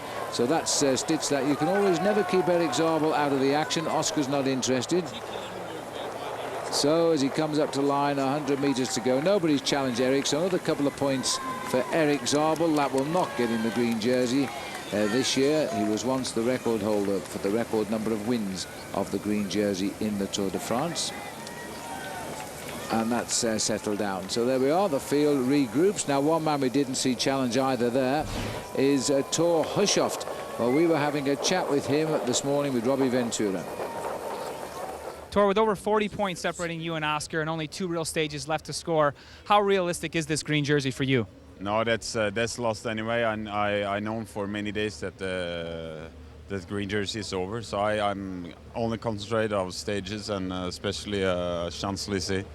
Being concentrated on the stages and having Cavendish and his Columbia team maybe taking a back seat for now, will your team come to the forefront and really try to control it to give you an opportunity to win today? Not maybe today. Today we're gonna attack because I think it's gonna be hard to control it anyway. So I think today we give the chance to our my teammates, and but for Sunday we're gonna control the race. Thanks, Thor. Good luck. Well, Thor Hushovd thinking he's given up with that competition. You can never trust a bike rider. They will tell you one thing and do the other, believe me. That's the result of the sprint we've just seen, though, and he didn't go for that 3rd place. He is no stranger to winning in Paris, and he's looking to do that again. There's the situation just now. No change for Hushovd. Zabel's got 2 points and has come very close to Hushovd now, and so Hushovd's going to be aware of that, or he might slip out of 2nd place if he's not careful, because there's still one more sprint along the road to come at Commentators, which, by the way, is where the founder of the Tour de France, Henri de Grange, is buried. 4 minutes 19, and that sprint by Eric Zabel has moved him tight up behind Hushovd in the green jersey competition, just 2 points off, taking 2nd off Hushovd. So we might see a good sprint at the next sprint. Well, we may well do that, Phil, but sprinting for 2nd place, 3rd place and 2 points is rather strange to see Eric Zabel doing that. They're both of them, Hushovd and Eric Zabel, a long way behind Oscar Freire. But I think Hushovd today, Phil, is pretty much banking on going for the stage victory if he can, and that's why he's just pretty happy to sit at the back end of the main field. And I remember Robbie McEwen saying it's very difficult to actually go for these intermediate sprints, and if you do go for them, what it does is just takes a little bit of edge off your top speed at the end of the day. And don't forget, at the end of the day, that's where the big points are stacked up. 35 points for the first man to cross the line. Yeah, and I think that's why Mark Cavendish, he never bothered with any of those sprints when he was out in the Tour de France for the first couple of weeks. And the result was he had the energy to win 4 stages at the finishing line. So it might be a wise decision. I think so. And I do think that we could be looking at a bunch sprint towards the end of the day, because as you see, these 2 riders, although they built up a very quick advantage of 5 minutes, the main field is attentive. Liquigas have been spending some time riding at the front end of the peloton, and of course the other team who are quite keen as well are Team Milram, and there's Eric Zabel sitting right there in 2nd position. It's amazing to think, Phil, the number of years that he's been coming to the Tour de France, he's still keen and still wants to race, even the same way that he races in the month of February and even in October. Well, from now on, we've started what you can't, doesn't really seem to be a hill, but it's starting at around 300 meters above sea level right now, and the 2 leads a bit further up the road. And it tops out at 577 meters, and it does all this in about 11 kilometers. So we're on a steady uphill now. This is quite a difficult ride for the riders as they start to line up for the finish. And so we're just going through 110 kilometers accomplished today. There's a good image of Eric Zabel. The riders now have picked up the tempo. This all of a sudden is not going to be going up anymore. So the situation is just over 4 minutes to lead. I reckon it'll start to reverse now. At Mike's Hard Lemonade, we have lots of good ideas, like coming up with the perfect combination of lemonade and alcohol. Or Mike's Hard Light Lemonade. Or, check this out, Mike's Hard Double Caffeinated Soy Lemonade. Joey, what you got there? The little idea I came up with is... We don't do soy, okay? We don't do soy. In a world gone soft, someone's got to be hard. Mike's Hard Lemonade. A hunter in West Virginia used it to get off the perfect shot. A rancher in Montana used it to pound in miles of fence posts. And a guide in Colorado used it to climb over a jagged ridgeline. Electric power steering from Honda. You'll be amazed how much more you can achieve when riding your ATV doesn't wear you out. Available on the 4Trax Foreman. Derek Redmond didn't finish in first place in the 1992 400 meter. He didn't finish in second, or third, or fourth. He and his father finished dead last. But he and his father finished. Visa, proud sponsor of the Olympic Games and the only card accepted there. They're hitting the road and looking for a fight, searching for the next MMA badass. Tap Out's back, Wednesday at 10 on Versus. You're not a true champion until you can defend that belt.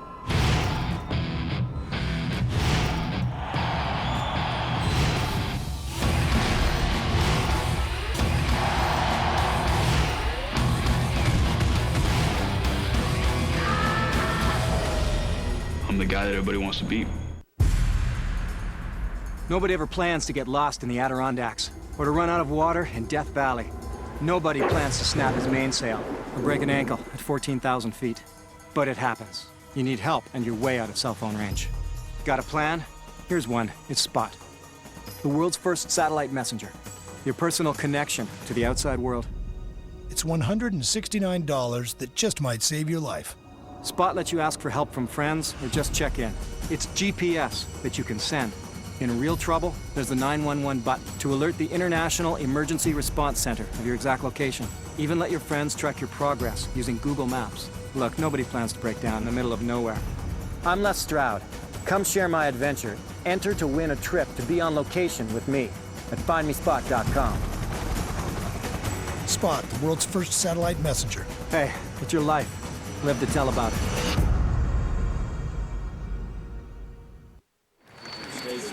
And don't forget, stages you can't miss, and there's none bigger than tomorrow. Stage 20 will be live tomorrow morning. Note the time a little bit earlier, 8 o'clock Eastern time. This is one of our Bicycle Magazine stages of the Tour de France you must not miss. And also do check in on the bicycling.com's award-winning website with coverage of the Tour de France and a daily blog from David Miller and also some GPS-enabled maps. That is the Tour de France in the race of truth tomorrow, as the riders settle in to try and decide just who will be the winner of this fantastic race this year. Well, we still don't know who's going to be the winner today. The peloton are working pretty hard, but the gap is holding at 4 minutes 10 seconds, as you can see there.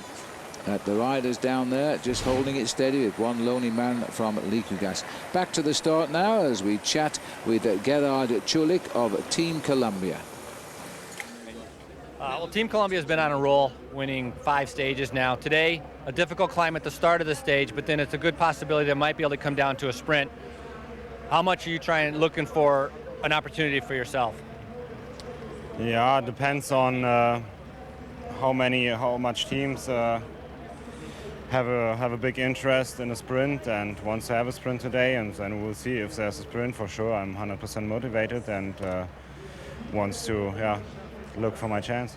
Must be a bit of relief to put the mountains behind you and realize that you have a great chance of making it to Paris. Considering the mountains are behind you, if it does come down to a sprint, you feel like you have the legs to be able to get up there. Yeah, I think I'm tired, but I think also everyone else is tired after the mountains and after the first 2.5 weeks now, or more than 2.5 weeks. And so I think I have a good chance in the sprint to be in the front, to win maybe. So yeah, we'll see. Well, now that Mark Cavendish has gone home, it's up to you, Gerald, to try and win a stage for Team Columbia. He himself is only 21 3/4 years of age, and he's had 3 wins this year, but he's never yet won a stage of the Tour de France. If he gets a chance, expect to see him in the front of it. And the gap has come down marginally now at 4:06. There's so many combinations of sprinters in this race now with different abilities, with some of the sprinters already home. We've lost Jimmy Casper, Sebastian Chavanel, Mark Cavendish, the fastest of them all gone. So there's a lot of guys who believe they can win if they bring this race back. Yes, there still are a lot of fast sprinters, though, Phil. Let's not forget Robbie McEwen, given his chance, will go out and try and get himself a stage victory, and he's a very fast man when it comes to things like that. And there are other men in there too, men that we maybe haven't talked about for the last week or so, riders like Robbie Hunter, the South African rider, who I reckon has got an incredible turn of speed and could be coming out of this Tour de France with great legs. And the reason Liquigas are riding on the front, well, that's for their Brazilian sprinter, Murilo Fischer. And he too, once or twice, has turned out some pretty rapid performances. I'm not sure about Gert Stegmans, the man who rides for Quick Step, because he did a lot of work early on to try and get himself into a breakaway. But most people would think one of the favourites for the win today is Oscar Freire. But I'll go for Thor Hushovd. And he didn't even mention Leonardo Duque, who's been up there occasionally, the Cofidis sprinter from Colombia. We're looking at the lovely the small village at the crossroads here, they call this. This is the Chateau de Belle Nave. It's a 14th, 15th and 18th century chateau, so they've been working on it for quite a long time, Paul, 400 years. They're finally getting there, I think. Well, they are, but this is actually one of the oldest feudal houses of the Bourbonnais region that we're in here right now. And the Bourbonnais is an area of France where they've got some very interesting cattle. They look a little bit like the Charolais, but I saw some on their way into town this morning, and they're a big, strong cow, and I would think rather nice with chips. Oh, how cruel can you be? I thought they were rather nice cows. They're very large cows, and they're a very light, almost white colour, just a tint of brown in the skin there.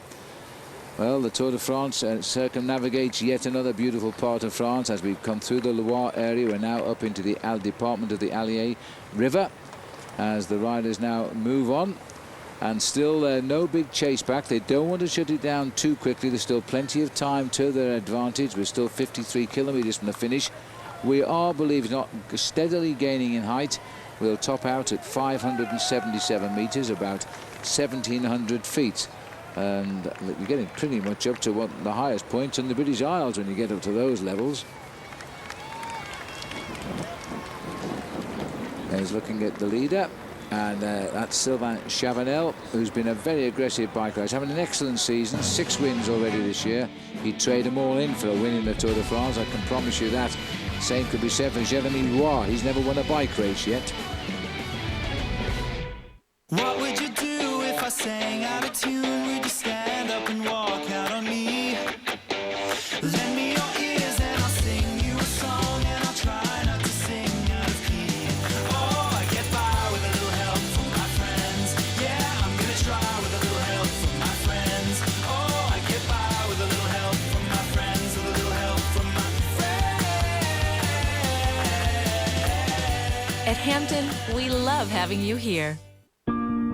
If you said that just 10% of the cars that are used today, if they converted to hybrid vehicles, you're talking about saving 28 million tons of carbon dioxide emissions, which translates to more than 5 million cars taken off the road.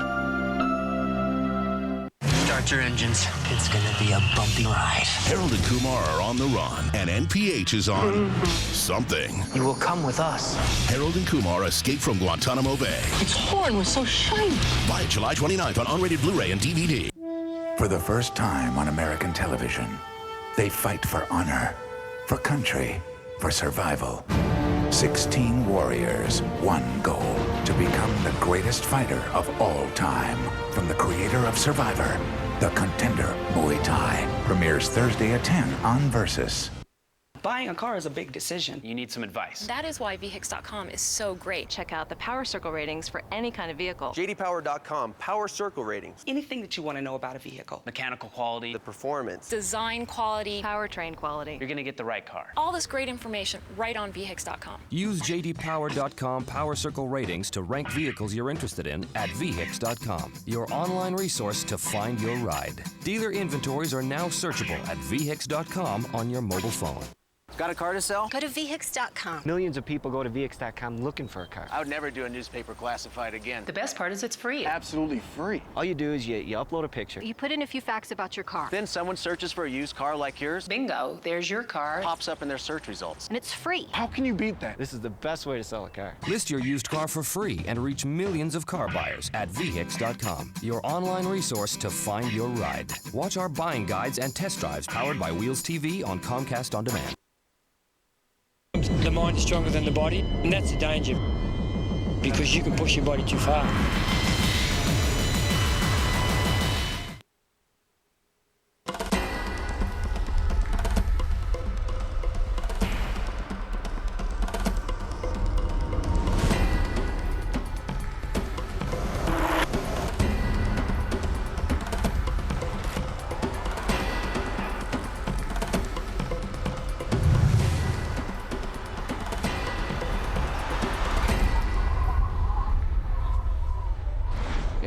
Chipotle team. We've seen all about the other American team, Team Colombia. Now this is where this team stands. Christian van der Velde way up there in 6th place. All of the other riders here to support Christian as they have done through everything thick and thin. Just sadly lost Magnus Backstedt down in Aurillac when he was eliminated. But they have an attractive jersey. It's the Argyle jersey, and here's more on it. It's Argyle. People love it, people hate it, but it's definitely what we've become known for. I was a little skeptical of the Argyle jersey at first, but it's grown on me. My girlfriend loves it, so I guess that's a step in the right direction. In the competition for the design, I really like the look of one that had flames. They definitely did not want to go with that one. Mostly, a lot of the women that we run into really like the Argyle, which bodes well in in my situation, being a single guy. That when you ride just through town to a coffee shop, someone sees Argyle guy going by with tights and shaved legs or whatever. Hey, what's that all about?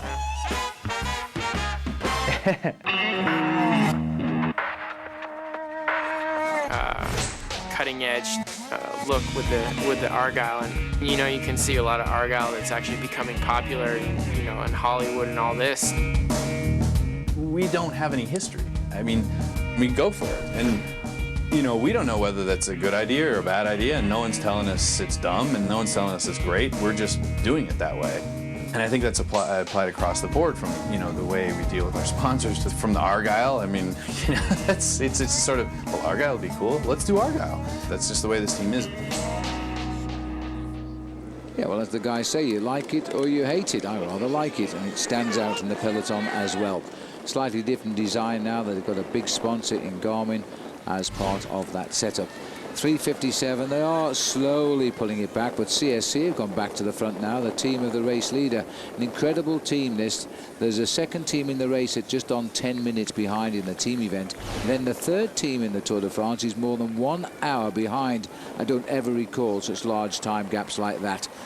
And the man in the yellow jersey, Carlos Sastre, being protected down there by his team. Frank Schleck is on his team. He lies second in this race. Cole is in third place. He's not on that team, of course. He is Gerolsteiner. Evans still remains the favourite, just marginally. Say what you wish. He's in fourth place. Menchov would like to improve. He looks as though he's a bit of drift there to do that now. And Van der Velde in that lovely Argyle jersey, let's not forget, he's going for a podium tomorrow for sure. There's the gaggle of cars that brings the leaders into sight. The first view that the people on the roadside have of the Tour de France. It's a lovely day, a little bit overcast at the moment, but very warm. No signs of the umbrellas up out in the country, Paul, and we're still 50 kilometres from home. Well, the only thing I think we'll be looking at this afternoon, Phil, is the parasols, because it is actually, despite the fact that it looks rather cloudy, it's pretty muggy out there, and I wouldn't be surprised towards the latter part of the afternoon to see a big storm coming into this part of the world. Chavanel looking pretty comfortable here. He's got a lot of power, Sylvain Chavanel, riding the Tour de France for the 8th time. And I wonder if he's thinking this afternoon he might have a chance of victory. CSC now have decided to take control at the front end of the main field, and it's not a real surprise to see them stamping out the pace, because they are the team that is looking to win this bike race overall with that man there, Carlos Sastre. I wonder what he's thinking, Phil, about his time trialing ability. He's always known that his weak point is the individual time trial, and tomorrow he's going to face up to the most important time trial of his career, because it's not a podium that he's concerned about, it's actually the overall victory. We're looking also at Andy Schlecker in that white jersey. He's got a couple of minutes in hand over his rival for the best rookie of the Tour, Roman Kreuziger, who won the Tour of Switzerland. But Kreuziger is a very, very good time trialist. He might, on a good day, still rip that jersey off Andy's shoulders. Well, he could, because of the distance of the time trial, Phil, 53 kilometers. There will be some huge time gaps. Kreuziger is looking for around about 2 minutes, and as you say, he actually laid the foundations for his victory in the Tour of Switzerland in an individual time trial, albeit uphill, but still, it was a very impressive performance. And again, one of the youngsters that we're talking about in this Tour de France of Renaissance, he runs in at just 22 years of age. Yeah, and the man he took the jersey off was Kim Kirkin, who rides on Team Columbia. There's George Hincapie having a chat there with Marcus Berghout, the winner yesterday. He also was voted the most aggressive rider of the stage, hence they gave him a red number for danger today. But this team coming at George has been a crash victim a couple of times. He lost his chance in the Alps to win a stage. Couldn't quite keep up with the riders, just couldn't get back on the descent down into Jonier. Well, that was just 1 kilometer from the summit, George said, and normally, using his experience, he sat up a fraction, Phil, just towards the summit of that climb, expecting to catch up on the descent. Unfortunately, he didn't make it. No. So there we look at the red-topped houses of the region here. We're now in Chateau, as we shortly will enter for briefly the department of the Puy de Dôme. We'll see you again in just a moment. If you think these guys ride fast and efficient, how about something that's turbocharged? It's the Saab Fly to the Finish sweepstakes with a fantastic grand prize, a Cervelo SLC SL bicycle, and a brand new Saab 9.3 Sport Combi. Watch the Tour de France every day on Versus and look for the on-screen code. Then log on to versus.com/fly-to-the-finish to enter.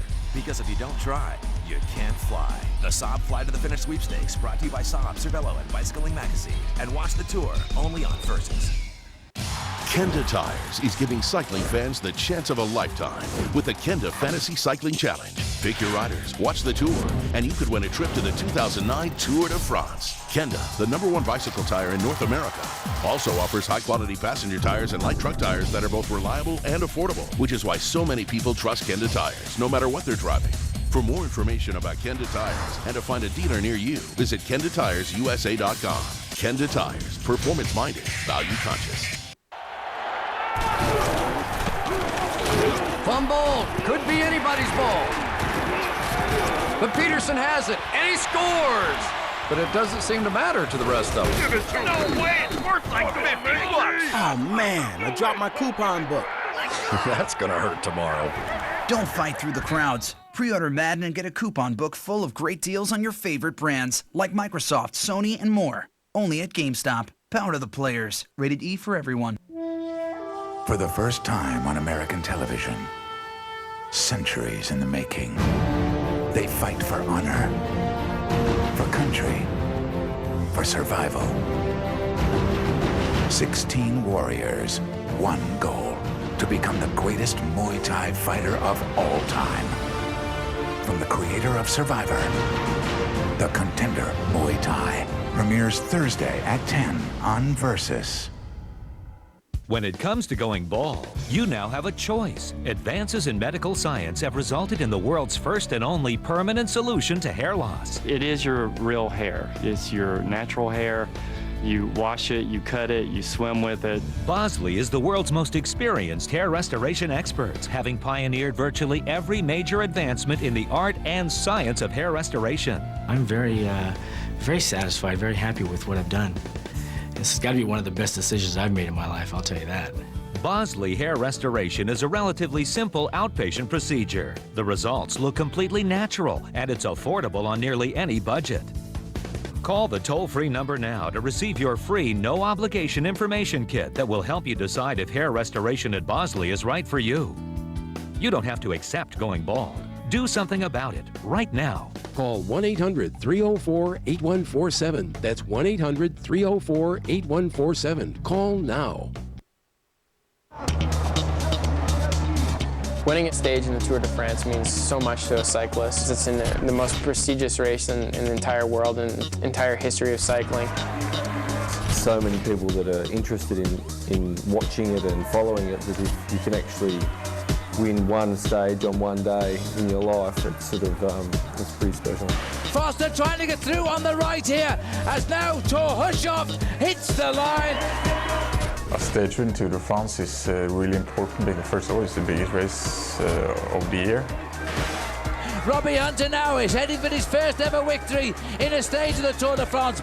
This will be a special win. He's being challenged. He's got it on the line. Managing to get the win obviously was a huge relief for me, and obviously being the first stage in the Tour even more so.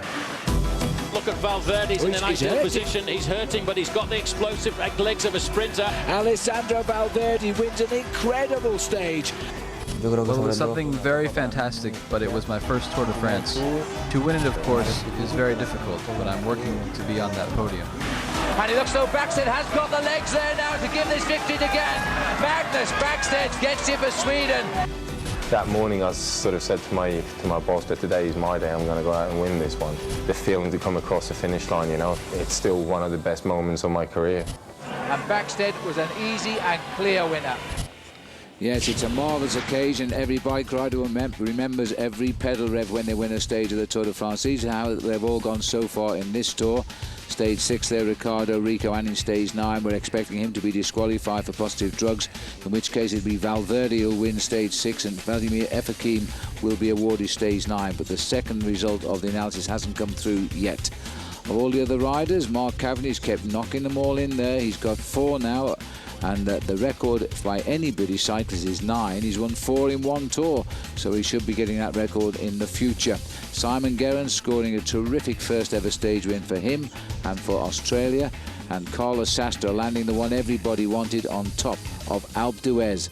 The reward there was a maillot jaune, and that's how we are today as we head towards Molusso. And tomorrow he'll be under the pressure to keep that maillot jaune as last man to go of the 148 riders left in the Tour de France. These are the two leaders then who are still making their way steadily. They're nearly 4.5 minutes up now. The peloton started to chase. It's now gone very routine back there with the Team CSC riders just tapping along nice and steadily. So we're right into the state-owned forest area now, Paul, and might help them a little bit with the wind, which is now coming straight onto them. We're getting more or less to the stop at the high spot of the day, and then they'll gentle undulations down towards Montluçon, series of small hills. No prizes awarded though, just got to keep going and try and hang on. Yes, well, once they get out of these this forested area, Phil, they will start to turn slightly more up towards the north, and that's when they're going to pick up the rather difficult cross headwind. And I'm sure that's why Sylvain Chavanel, to me, has backed off a fraction. Even though they are extending their advantage slightly over the front end of the main field, Chavanel knows it's going to be a tough ride towards the finish outside of the forest into the more open, cultivated areas. Well, there's a nice view, a very busy view of the Tour de France from the camera at the rear of the peloton across all the heads of the cyclists. They can see the crowd right in front of them, cheering them along as they ride nearly 5 minutes behind that leading breakaway now. This is the area of the Colette state-owned forest here. Little support there for Dmitry Fofanov, which is rather nice. Well, although it looks as if the riders have been having a fairly easy time of the day with Team CSC on the front now, Phil, starting to wind up the pace a fraction, there are a few riders who've actually gone out of the back end of the main field. And just to remind you that this has been a very fast stage. The first 2 hours of this stage were run off at 48 kilometers an hour. And in one of the groups at the back, rather strangely, Gert Stegemans is in a group around about 20 minutes behind the main field. And he was a man who earlier on in the day was trying to get across to one of the early breakaways. The poor old Quick-Step really haven't had a good tour at all. They never looked like winning a stage until yesterday, and Carlos Beredo sadly was beaten. Sadly for him, not for Marcus Burkhardt, of course, and Team Columbia. Got a very unexpected stage win yesterday, the American team, by Marcus Burkhardt. Now it looks as though the pressure's gone on again here. This is the time trial champion of France in the red, and he's getting into a good rhythm here. He now pushes it out to 4 3/4 minutes. Now you can see there's a change in speed at the front end of the main field now, and as they get to the 40-kilometre to go mark, I think Sylvain Chavanel all of a sudden has decided, right, now we need to lift the ante, lift up the pace so that we can build that advantage again up to 5 or 6 minutes. He's a serious professional bike rider, Sylvain Chavanel. This is his 8th participation in the Tour, and he knows how fast the main field can ride on the run in towards the finish. I'm a bit shocked to see that Team CSC are setting the pace at the front end of the main field, Phil, because there's so many sprinters still left in this race, and today it's a great chance for the sprinters to have a crack at victory before the final chance they have on the Champs-Élysées. Well, you know, you mentioned that little group of Felleux, Stegmans, Fletcher off the back pole, 24 minutes behind the leaders. They're pushing the luck on the elimination here. There's Jens Voiter just there. Just keeping the rhythm going. Carlos Sastre in the middle in yellow. Let's have another reminder for you to play our game for the Saab and Watch and Win sweepstakes. Versus.com/fly to the finish is where you go. You need the code word to play the game, and today it's saddle. No good using yesterday's, by the way. We change it. There's the peloton. I wouldn't like to be Romain Felleux and Gert Stegmans just now. Have played a failure, particularly a maillot jaune in the early week of the Tour de France, now battling to stay in the Tour and beat elimination. One thing is, we'll be back. I need something to focus on. You know, if I haven't got something to chase, then I would have hung it up years ago. I just know that within myself, I'm not ready to throw in the towel yet. I know there's more I can accomplish.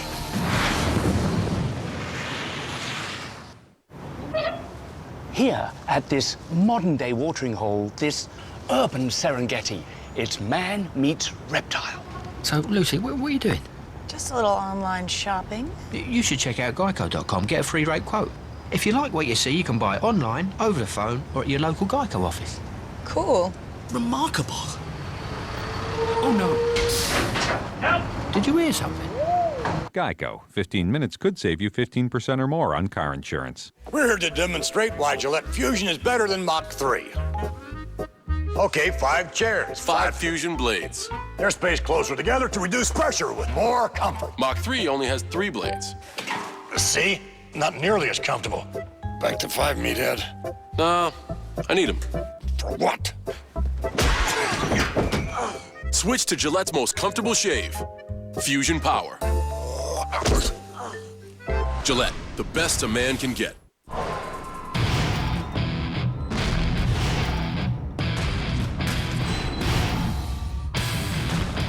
I'm the guy that everybody wants to beat.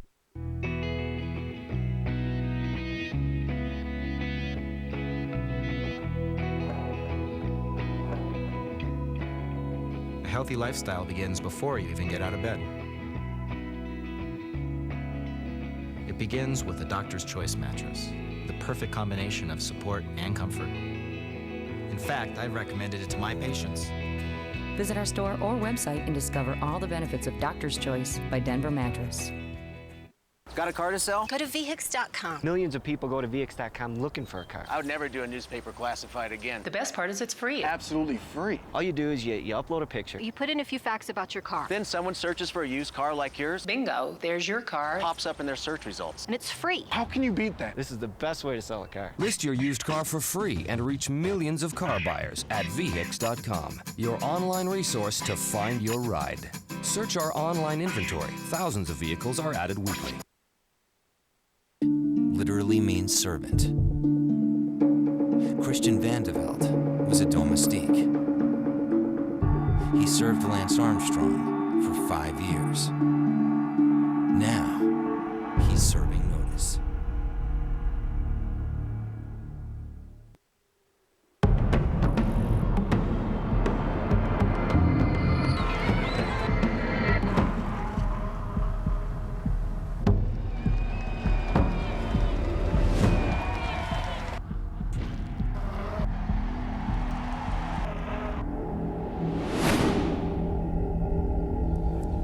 Yes, Carlos Sastre in his yellow jersey now for a second day. This is how it stands this morning. 1:24 to Frank Schleck.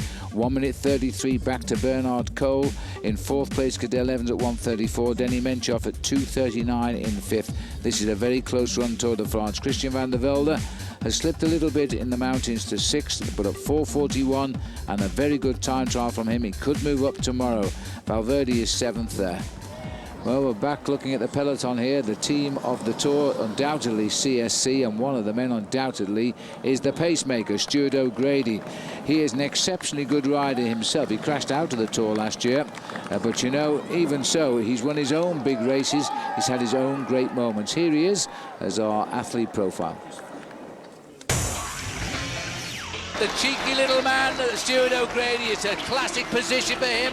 Today, he is mastering Paris-Roubaix. A classic win for a classic bike rider. I was there for Cancellara, you know, full stop. He was the plan A, and I was the plan B. And all the focus and pressure was on Fabian. You know, I was just kind of going in the clouds, so no one had really focused on me. And I looked at these guys' faces, and they were all hammered. And I went and spoke with Fabian and said, "What do you want me to do?" He was like, "Man, if you're feeling okay, then, you know, you go for it." O'Grady is about to win Paris-Roubaix for the best win of his career, and he'll remember this forever. It was pretty surreal. Like, if it wasn't for the actual rock sitting on my kitchen table and people keep bringing it up, it still feels like a dream come true. But O'Grady's podium high soon came to a crushing low. During stage 8 of the Tour de France, he crashed on the descent of the Cormet de Roselon. He was immediately taken to a nearby hospital where tests revealed that he'd fractured 5 ribs, his right shoulder blade, a right collarbone, 3 vertebrae in his back, and punctured his right lung. Now fully healed, both from the Tour and another crash last month in the Giro d'Italia, where he broke a collarbone, Stuart has returned to the Tour in full support of his teammates, and no doubt looking to try and win a stage or 2 for himself. Stu is always like a good, solid rider. He's somebody who is there for the big ones, but also he is ready or willing to help somebody else to win. Stuart O'Grady is really important for me. He's one of the riders who take care of me. Stu is one of the toughest bike riders I know. He can really, really suffer. And he's also someone who just doesn't know the word give up, because he always tries right to the death. I need something to focus on. You know, if I haven't got something to chase, then I would have hung it up years ago. I just know that within myself I'm not ready to throw in the towel yet. I know there's more I can accomplish. So I guess the day where I start getting my kicked, then I'll probably hang it up. But if I keep winning these big races, then these guys will be putting up with me for a while yet. Well, success never comes easy, and for Stuart O'Grady it never has, but he's earned everything he's won. He's one of the hardest bike riders in the world. He'll be off to the Olympic Games after this to try and win another gold medal like he won 4 years ago in Athens. I think he always counts his Paris-Roubaix win as his finest cycling performance, but today he rides for the team. He rides right at the front, as we've seen him do over these last few days through the mountains. These are currently the 2 leaders, still on the slight slopes in the area. Up to 5 minutes now, and we'll soon be entering the department of the Puy de Dôme. Well, it looks as though Barlow World have got a plan here, Paul. There are only 4 of them left, and they're all on the front of the peloton now. Well, 3 of them will be doing the pacemaking. The 4th rider you can see there is Robbie Hunter. So Chris Froome, Gianpaolo Ciulla, and of course John Lee Augustin have decided to set the pacemaking, because Robbie Hunter, I think, Phil, has gone forward and given them the nod to say, right, guys, I've got the legs here this afternoon. This is a chance of adding a victory. This is a group a little bit further back, I think. Well, they've had such an unlucky tour in so many ways, riders crashing out. They had the 1 positive drugs test with Duevis as well, which caused the team to be withdrawn from the sport at the end of the tour. And these 4 boys have really distinguished themselves. Well, that was Remy de Gregorio just out of the back there. And this is a group that's contained, as you can see, Dario Cioni there, a teammate, of course, of Cadel Evans. This is a reflection, Phil, of the fatigue that there is in the main field. Bernard Eisel is in this group as well. Alexander Kuczynski of Liquigas, Nicolas Vaugondi, the national champion of France, Nicky Terpstra, a man we saw on the breakaway on the road to Digne-les-Bains. These guys have lost themselves around about 5 minutes over the main field, but there's another group even further back containing Gert Stegemans. Now, these boys have just lost the race for the day. They've got no problems. They'll ride home. and it won't really affect their overall very much. But the other boys behind are really racing to stay in the Tour de France right now. If they fall away, they could be eliminated today, and that means they won't get to ride the final weekend, which would be very, very sad. And it is very tough indeed. This is on the front, Bernard Eisel. They obviously got caught out, and although it looks easy in the main field, Phil, at the moment, with Barlow World setting the pace ahead of Team CSC, it has been a very fast race. Almost 50 kilometers an hour in the first hour of racing. The first 2 hours of racing, 48 kilometers an hour, and we're getting now into the toughest part of the course. Well, Gert Stegmans, in fact, is in the peloton, so they made a mistake that he wasn't out the back with Fletcher. And Weckman is certainly out the back, which is rather strange, and Failure is certainly not there. But Weckman's got himself in the peloton, mistaken identity. Well, that's good news for Stegmans anyway. Well, that was a bit of a surprise for me, because Stegmans is obviously in pretty good shape. He had got himself halfway across to a breakaway early on in the stage, so I'm glad to see that he is there. So that means that Quick Step have still got a crack at getting a victory if these two riders are brought back into the fold. Well, these two riders have just entered the department of the Puy de Dôme, that monster that sits off on the hillside here, the giant of all the Puys in this area of Clermont-Ferrand. But we're only in it for a couple of villages, and then we're back into the Allier. And these are the rise. Sun just peeping through the clouds. Bit of a haze up there now, but it's a lovely day for a bike race as we continue to race towards the finish here. There's the peloton starting to string themselves out a little bit now, which could mean that it's time to bring back the breakaways. They've only got 34 kilometers in which to do it.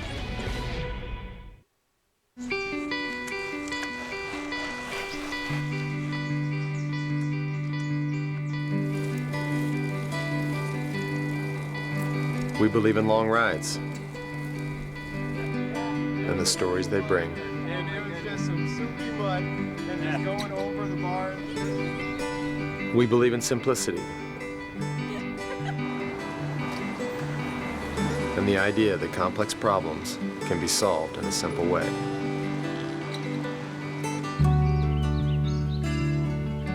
We believe in firsts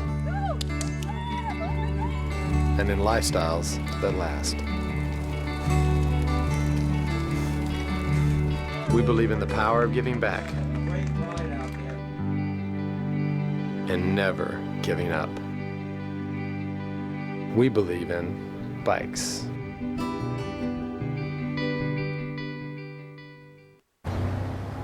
Joey came up with some new bottle designs. Okay, this one says, I appreciate art. And this one says, you're an unselfish lover. And this one says... You're fired.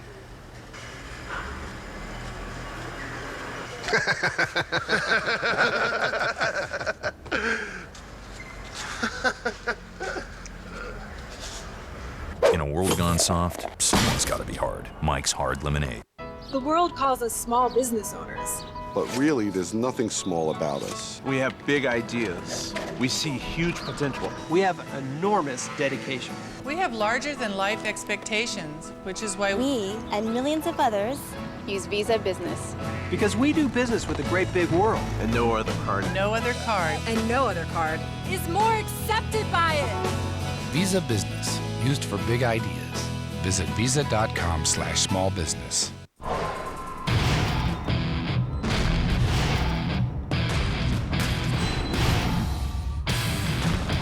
I'm the guy that everybody wants to beat.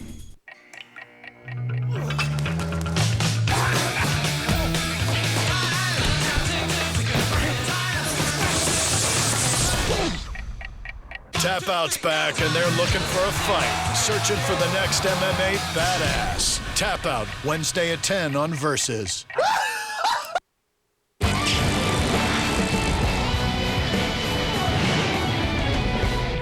Just heading around the big chateaus in the area of the Puy de Dôme mountain at the moment before we go back into the Allier department and then race down to the finish. There's about 20 miles left to run now in the Tour de France. I'm beginning to ask the question, have they actually made a mistake and misjudged this escape?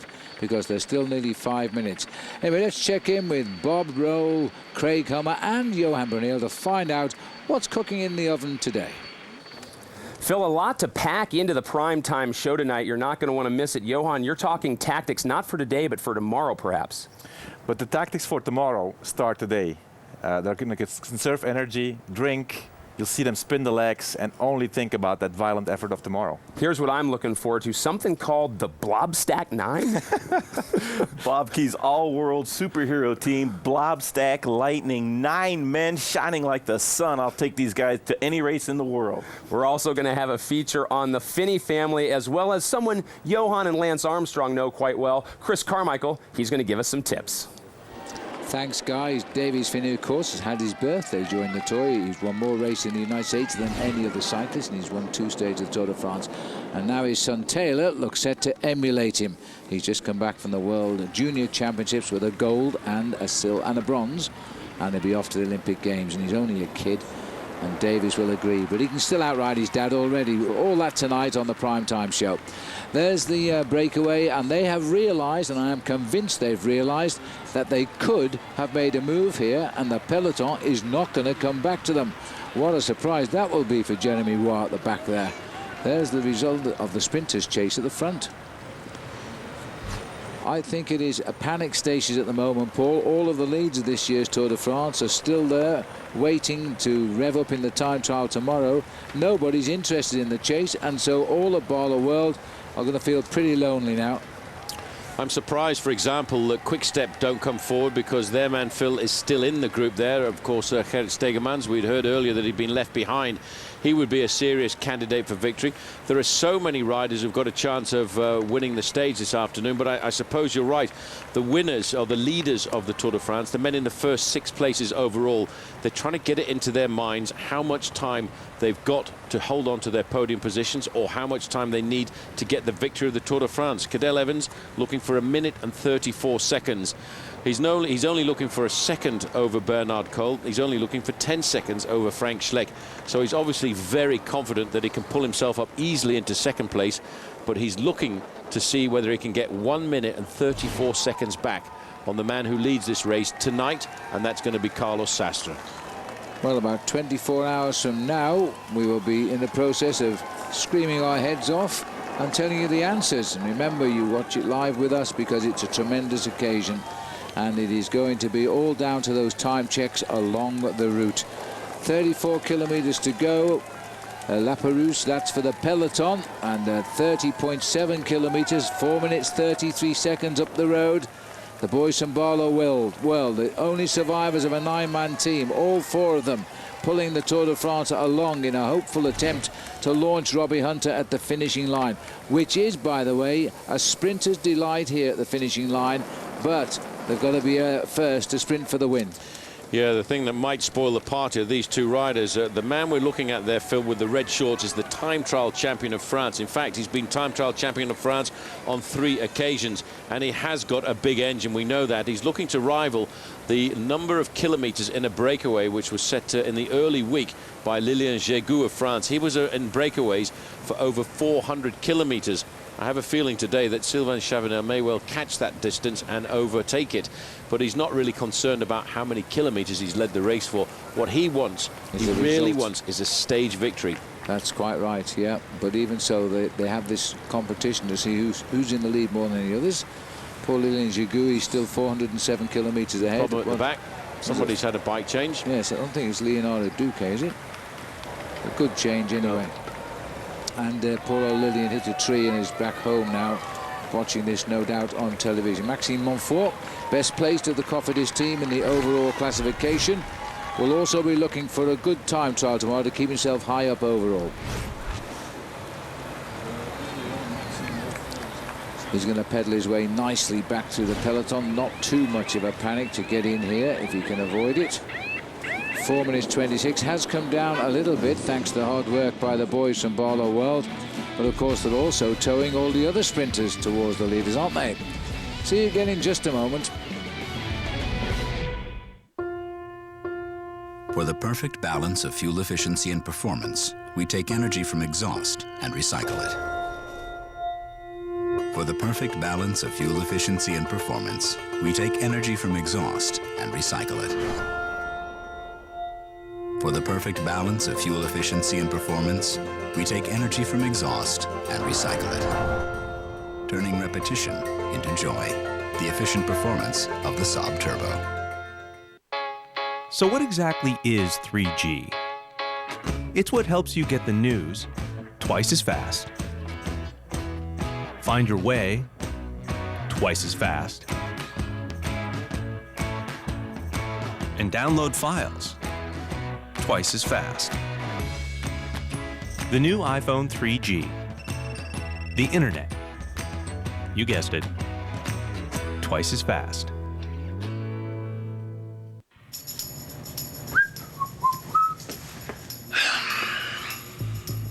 A lot of choices, huh? Tell me about it. Because you want a beer that's not too heavy. Yeah? But you don't want to compromise on taste, so. No, I don't. Just want that perfect balance. Budweiser. Oh, thanks, man. You know, they ought to pay you. Steer to help. So fine that I really want to make you mine.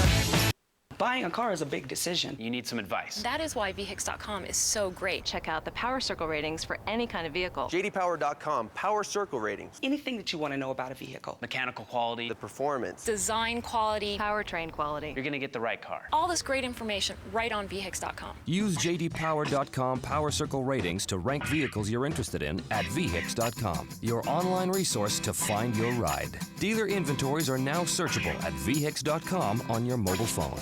Got a car to sell? Go to VHIX.com. Millions of people go to VHIX.com looking for a car. I would never do a newspaper classified again. The best part is it's free. Absolutely free. All you do is you upload a picture. You put in a few facts about your car. Then someone searches for a used car like yours. Bingo, there's your car. Pops up in their search results. And it's free. How can you beat that? This is the best way to sell a car. List your used car for free and reach millions of car buyers at VHIX.com, your online resource to find your ride. Watch our buying guides and test drives powered by Wheels TV on Comcast On Demand.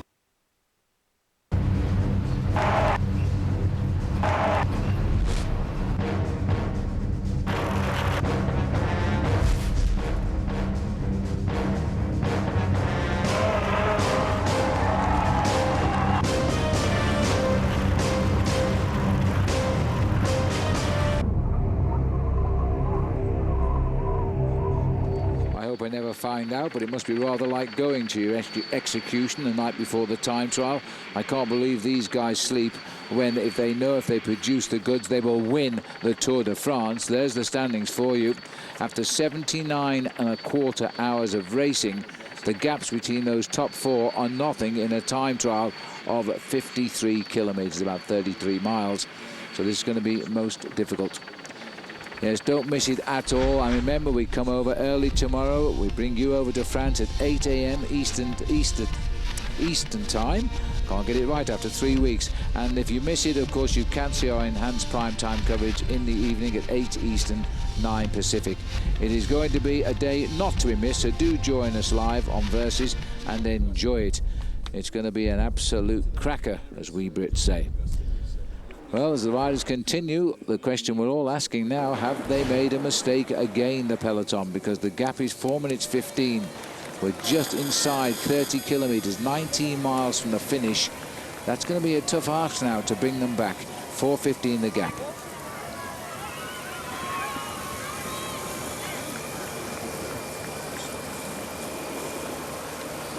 Well, we're looking at the back of the bunch here, and the rider who's just rejoined Saint-Amand-Montrond would like a drink now, Paul, but at 25 kilometres from the finish, if anybody's got any ambition with their sprinters here now, they've all got to put teams on the front and ride. Well, I have to take my hat off to Team Barlow World, because they were the first team, Phil, who came to the front and said, right, let's get the organisation going, because it looked to me as if Team CSC were putting the peloton to sleep. Everyone started feeling a bit relaxed. They were quite happy. CSC was setting a false tempo on the front end of the main field, and the two leaders' gap stretched out once again to the 5-minute mark. Then Robbie Hunter said to the boys, come on, let's set the pace at the front end of the main field. They started to do that, and now at 25 kilometres to go, the teams of the other sprinters have said, uh-oh, we need to get some firepower into this chase if we want to win today. Well, I think this is a great ride here, and in Sylvain Chavanel, the French time trial champion, he can hold speeds of around 35 miles an hour here for as long as he likes. The only thing against him is the wind conditions are not favourable now. and there are undulations on the run-in. But he's going into that last 25 minutes with Jeremy Roy, who's never ridden the Tour before and has never won a bike race either. But he's got up here with consistency. You're right, he's been a professional since 2002 and he's yet to win a race. However, it is an ideal run into the town centre here, Phil, for the sprinters. There's a couple of little roundabouts inside the last 4 and 3 kilometres, but the last 1.5 kilometres is completely straight. Now, that is ideal for the sprinters on the run into the line, and it's almost completely flat as well, and it's a good wide boulevard. But it's moving it a little bit late when you're looking at 4 minutes with 23 kilometres to go. It's going to be a tight finish for the sprinters to pull these two back. So off we go to the pretty 12th century village of Colombier, and we're heading now for Commentators, which is in fact where the parents of the founder of the Tour de France, Henri Lagrange, are buried and were born. And in fact, this is where Henri himself is entombed, in the family vault. And as we race towards Commentators now, these two boys have a chance in the true spirit of the Tour de France, the adventurers. Well, these two men here are adventurers, and at 1,000 metres to go, you can see the urgency in the style of Sylvain Chavanel. We're around about, there's the devil. Well, we haven't seen him very much, have we, Phil, over the last couple of months? And in fact, I did catch a sight of the devil the other day, but he was dressed in yellow. By Jove, I'd never believe that. The devil in yellow, what's the point of that? The old trident was probably red. Well, we're 22.9 kilometres now. I don't think Chavanel is even going to pay Jeremy Roy the honour of coming through this first, because Chavanel won the previous one at Chantel. He might, in fact he has. He's letting him go through, the young lad. And so they're still working together. 22 kilometres to go at this sprint point. But I have to say now, Phil, as they start to leave the forests behind them, they're getting into the rather difficult run-in towards the finish. And with a rising headwind, it's going to be more difficult for these riders to survive. Temperature is pretty much the same as it has been throughout the whole of the afternoon, but now they're pulling themselves into a 10 to 15 kilometre headwind. Well, there's the banner, and there's a couple of €100 prize here for Jeremy Roy, but they're looking, it's what, €800. It's a very good prize, actually, for these little sprints. So they've got 800 each. And as Jeremy Roy goes across the line, they're going through with a gap of 3:47. 22 kilometres to go. It's possible. It's possible for these two men. So as they start off now, they're going to start thinking, we've done this. And the peloton have now tried to organise the chase, but there's a lot of hard work to be done up front. We'll take a break. Join us again soon.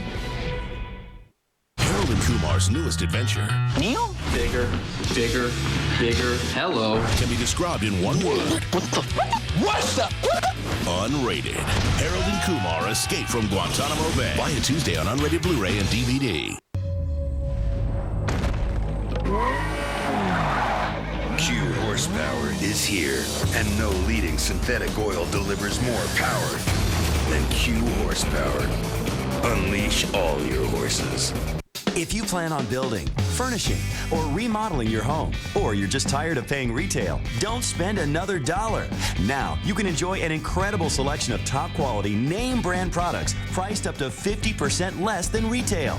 Take the first step towards saving hundreds or even thousands of dollars on nearly anything for your home. Call for your free Direct Buy Insider's Guide to Buying Direct and learn what retailers don't want you to know. Each full color page of the Insider's Guide is packed with powerful information. Discover some of the hundreds of thousands of products available from over 700 name brand manufacturers. Everything, including furniture, cabinets, appliances, flooring, lighting fixtures, and so much more, all without retail markups. At Direct Buy, you can't afford to miss this valuable opportunity. Call the number on your screen now to get your own Direct Buy Insider's Guide. You'll also receive a visitor's pass and map to the Direct Buy showroom nearest you. The sooner you call, the sooner you'll be buying direct. So call now.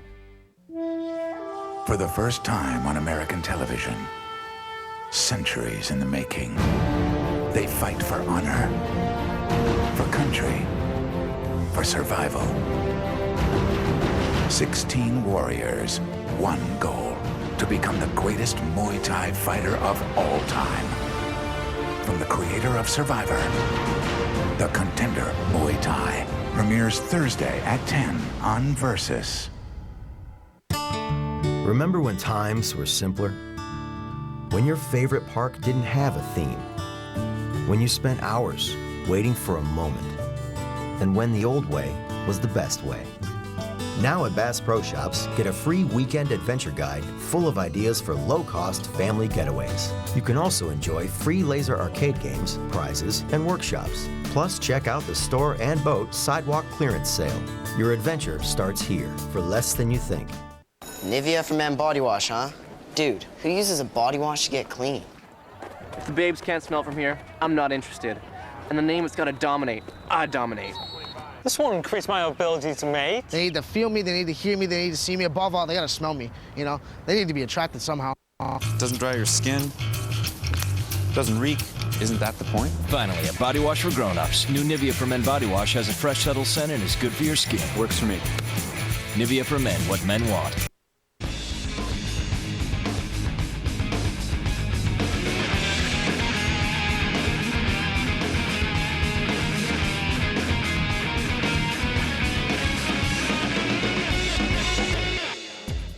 Let's have a look at our Just for Men hair color race summary. At 16 kilometers, a four-man lead group established, but they were caught by 70 kilometers, and then at 77 kilometers, the two-man lead group got away. At 144 kilometers, the peloton behind by 3 minutes and 44 seconds, posing the question, will they survive or will they get wiped out? So we're looking then at a situation now with a very fast-riding peloton here. These are the hard parts of the Tour de France. All of the leaders, the men who are going to fight tomorrow, Paul, pedaling low gears and keeping the noses clean, I suspect. Yes, the big problem is there's two battles going on here. There's two riders off the front end of the main field trying to survive, and they're hoping they're going to survive, while the main field and really the teams of the sprinters are battling, they're scrambling, trying to pull back that 3 minutes and 18 seconds.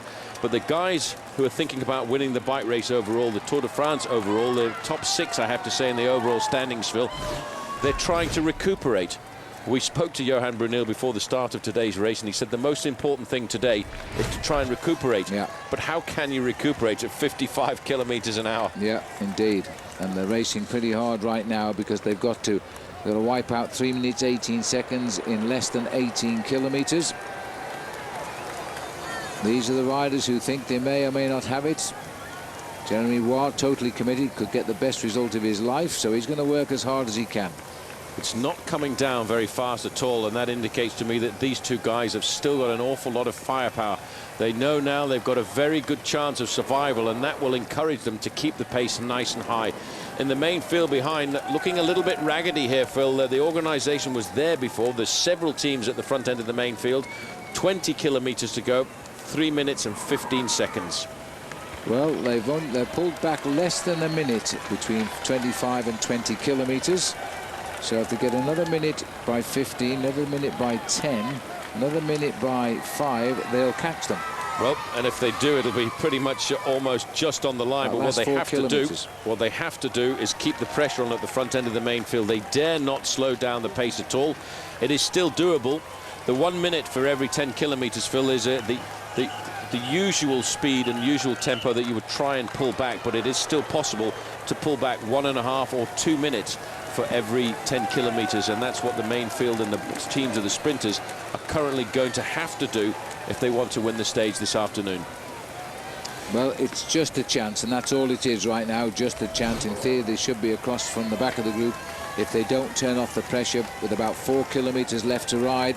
So it's going to be desperately close here. Schuler, by the way, Gianpaolo Schuler of Baller World was given the 3rd place there through the sprint. There was no sprint for them either. They just kept the tempo up in the hope that they can bring these boys back. 3:16 was the gap at the sprint. 3:16, and it's now still pretty much continuing to come down. Some big firepower now coming to the front. Quick Step have suddenly realised they've got a chance, Phil, as they go through the town of Coventry for the main field, and they're looking to try and make sure that they can get their man Gert Stegmans with a chance of a victory. Stegmans tried to get in a breakaway early on, and for Team Quick Step, it's not a usual situation. Dodgy little corner that's taken them by surprise. I thought for a moment they were going to run out to the right, but they managed to correct it. They weren't expecting a complete switchback like that. but they are all around the corner. We've got 148 riders left in the Tour de France. We may get a couple eliminated today if they haven't closed up behind. The gap has stabilized again, and in fact it's nudged up a second. Well, that was the complication, I think, of going through town there, but once they get back out onto the open roads, they'll start to pick it up once more. Chavanel, Phil, has really done the majority of the work in this leading group of two. He's done about 58% of the work, and that indicates to me that he's the strongest rider in the group. We do know his ability to ride very good time trials, 3 times time trial champion of France, and I reckon he's got the bit between the teeth here this afternoon, because he can just now start to smell and hope of victory.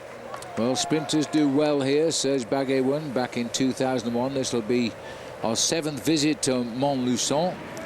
And other sprinters like Jean-Claude Colotti, he did well in 1992. Franz Masson and Mark Sargent, 2 riders who were actually involved here. They used to ride on the Dutch teams Word Perfect and Panasonic. So it's a sprinter's finish. But as we look there, the gaps of those riders are flying out the back now, 11:22 to that small bunch. So how far back is the last group on the road, which includes Fabien Weckman and Lilian and Romain Feylieu. Yeah, that was the group there with the French national champion Nicolas Vaugondy. I'm surprised to see him there, because he rode very well through the mountains. I thought he was riding one of his best tours. But it just goes to indicate that if you're sitting in the wrong place when the accelerations come, you can very quickly get popped out of the back. 15 kilometers to go, and it's actually not coming down too much. These are the 2 leaders now in the Tour de France with 15.5 kilometers to go. 3 minutes 5 seconds the gap. When they went through at 25 kilometers to go, they had 4 minutes 8. At 20 kilometers, 3 minutes 16. So these 5 kilometers so far has only rewarded the peloton with a gain of 11 seconds, and that is not enough. Commentators, Le Tour, this is the town where buried, in fact, is the founder of the Tour de France, Henri de Grange, who is buried here with his family, and this was where his parents were born many, many years ago. The Tour, remember, is 105 years old this year. 3:05, and there is 15 kilometers to go. There is still a chance here to beat the peloton to the line. Well, there certainly is. They've hardly lost anything at all, Phil, over that last 5 kilometer section. I think because of that, and because of the firepower that the Cofidis rider Sylvain Chavanel is bringing to this breakaway. So at 15 kilometers to go, in fact, they've only lost 8 seconds. Yep, the bunch aren't there. We'll see what the bunch clock in at, but they're having to think about this now. Looking at these faces here, they're rather concerned faces, I would suggest. The domestics need to come out of the kitchen and start driving. Well, that's the plan, and that's what they're trying to do. But, you know, let's not forget we're at the end of 3 hard weeks of bike racing with some of the highest roads in Europe that these men have dragged their bodies over. Then all of a sudden, this is a different kind of effort that they've had to put in. It's a much more violent effort than getting themselves over some of the mountain passes. And now they really are going to have to do something very special. And if they've still got 3 minutes at 10 kilometers to go, I'd have to say that the victory will go to Chavanel or to Jeremy Roy.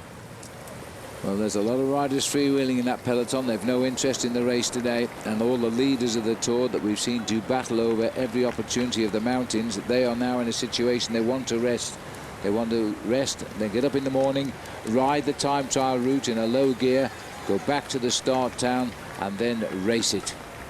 And it's going to be a very important race for the, I'd have to say, the top 6 riders in the overall classification, because that top 6 riders, Phil, the way it's laid out at the moment, it's a combination of any one of them could make the top 3 in this bike race in the final podium in Paris. A huge prize on offer, that's for sure. But for Jeremy Roy, having his great day in the Tour de France, it's not his first breakaway. He's always been up there. All of the men that matter in this year's Tour de France still in that backfield, locked in. All the gains and losses made in the last trip up Alpe d'Huez, and that's the way it stayed. It'll all change tomorrow, but which way is the question? Well, Van der Velde, Phil, in 6th position. I have to say, even though he's 4:41 behind the overall leader, Carlos Sastre, I still think with the American's time trialing ability, he could seriously still look at a podium position in Paris, but he'll have to put in probably the best ever time trial performance of his life. Well, there's the peloton not making hay while the sun shines, I would add, here at the Arrière du Peloton, which is the back of the race. Still not looking too good for the boys here. 3:03 the gap. Nery-les-Bains is where we are right now, which is the next town down the road after that sprint. And this is a town which has a local spring in it, which supplies all the water. There's a little view of the finishing line for you. The caravan coming in, as the crowd then will know the race is never far behind. So they'll start to pack those barriers. Will it be a break or will it be a sprint? And frankly, I just feel like most politicians are completely out of touch with 99% of society, you know? Yeah, and it's You like... said it. Finally, someone who shares my struggle. I know, right? Do you want to go to my apartment? What? What? What kind of girl do you think I am? Oh. Need a moment?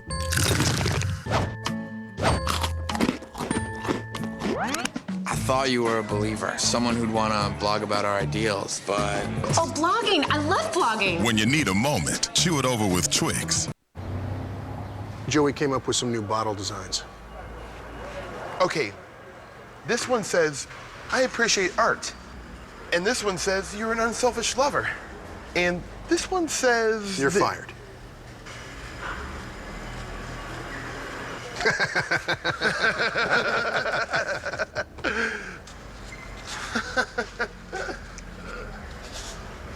In a world gone soft, someone's got to be hard. Mike's Hard Lemonade. Time trials, it's an art form. It's a grueling aspect of the tour because it's really psychological and physical. Teetering on that red line can be as short as 7 minutes, or it can go up to an hour. Some people take it as easy as they can. Other people are just absolutely butchering themselves. If you just go a little bit too far, then you blow the engine.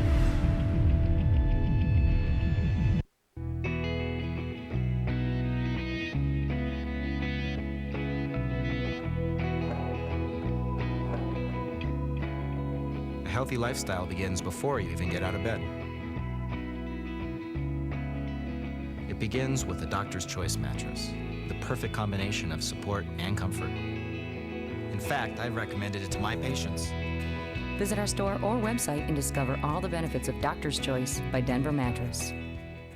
Got a car to sell? Go to vhix.com. Millions of people go to vhix.com looking for a car. I would never do a newspaper classified again. The best part is it's free. Absolutely free. All you do is you upload a picture. You put in a few facts about your car. Then someone searches for a used car like yours. Bingo, there's your car. Pops up in their search results. And it's free. How can you beat that? This is the best way to sell a car. List your used car for free and reach millions of car buyers at vhix.com, your online resource to find your ride. Search our online inventory. Thousands of vehicles are added weekly.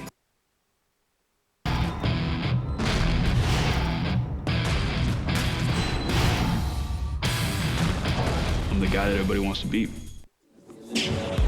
Still a couple of days of the Tour de France left, and you can win our daily prizes at the Kenda Fantasy Cycling Challenge. It's really been a popular competition, this.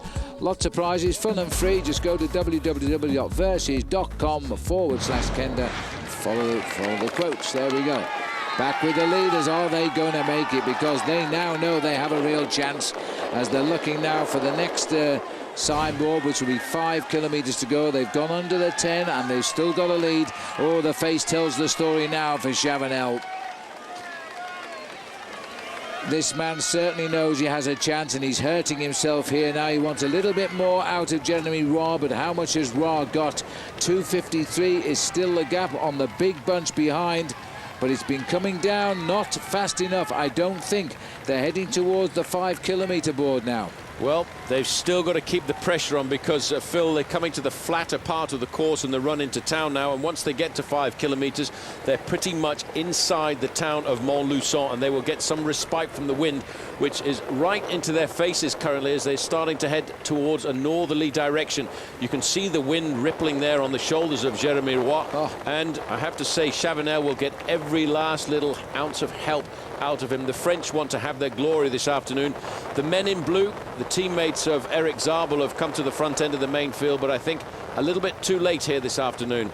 Well, Braun Schroeder, this is Martin Müller. These are the drivers for Team Milram. Their job is to close the gaps. Then they have other teams to lead out Eric Zabel.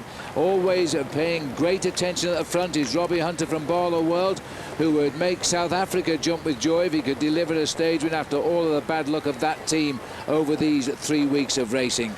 Well, Phil, just having a quick look at my computer here, which is predicting that those two riders will survive towards the end of today's stage, but only by 42 seconds. It's going to be a very close one. Well, that's at the pace now, of course. These boys are going to have to lift that pace.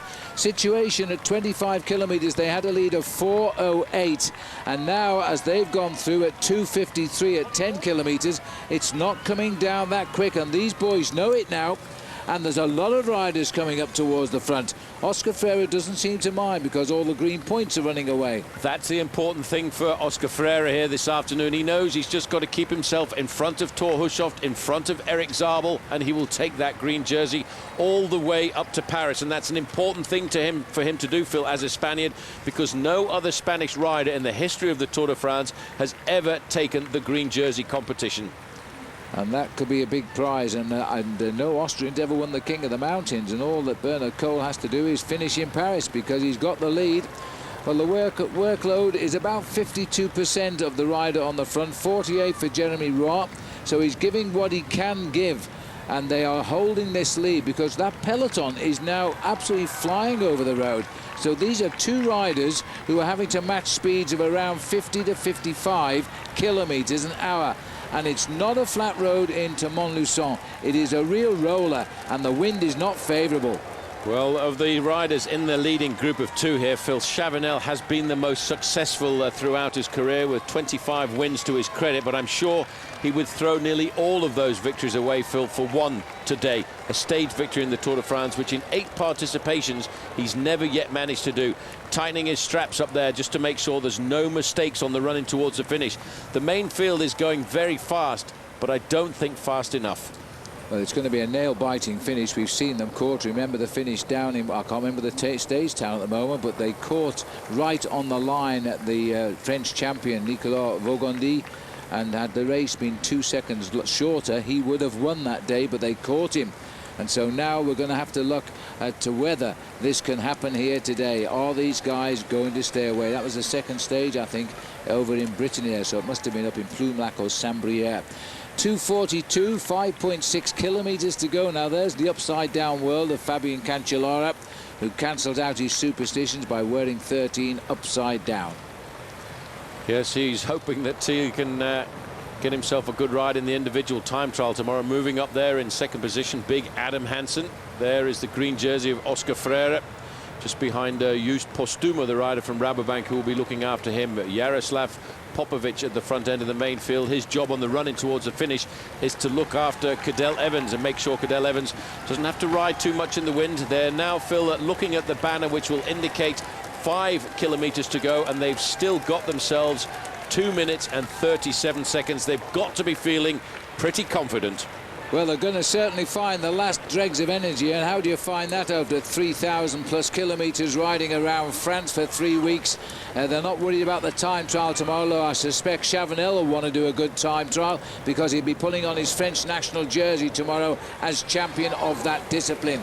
This is life at the back here, and Quinziato is the last man.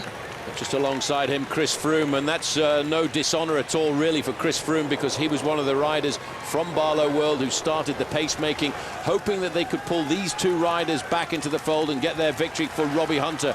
Well, that doesn't look like that's going to happen here this afternoon, because these two men now, Phil, in the streets of Montluçon will decide the victory. But which one will it go to? The man in the red shorts, the man who's ridden the Tour de France on 8 occasions, or the man in the white, Jeremy Roy, who's riding the Tour de France this year for his first ever participation? Well, whoever gets this gets victory for a first Tour de France stage. I mean, it's not theirs yet, but we're still waiting for the peloton to get under 5 kilometres to go, and these boys are about to see 4. Surely that's enough, despite the chase now being enacted. And the thing is, we are, as Paul says, in the streets of Montluçon now. This is a big crossing of the city. I don't think it's a city, it's a large town, a very large town, before we get out to where the finishing line is on the other side. So it's still 4 kilometres to go, and the peloton have not hit 5 yet. So this is going to be a very, very difficult finish now. One of these is going to dream of victory.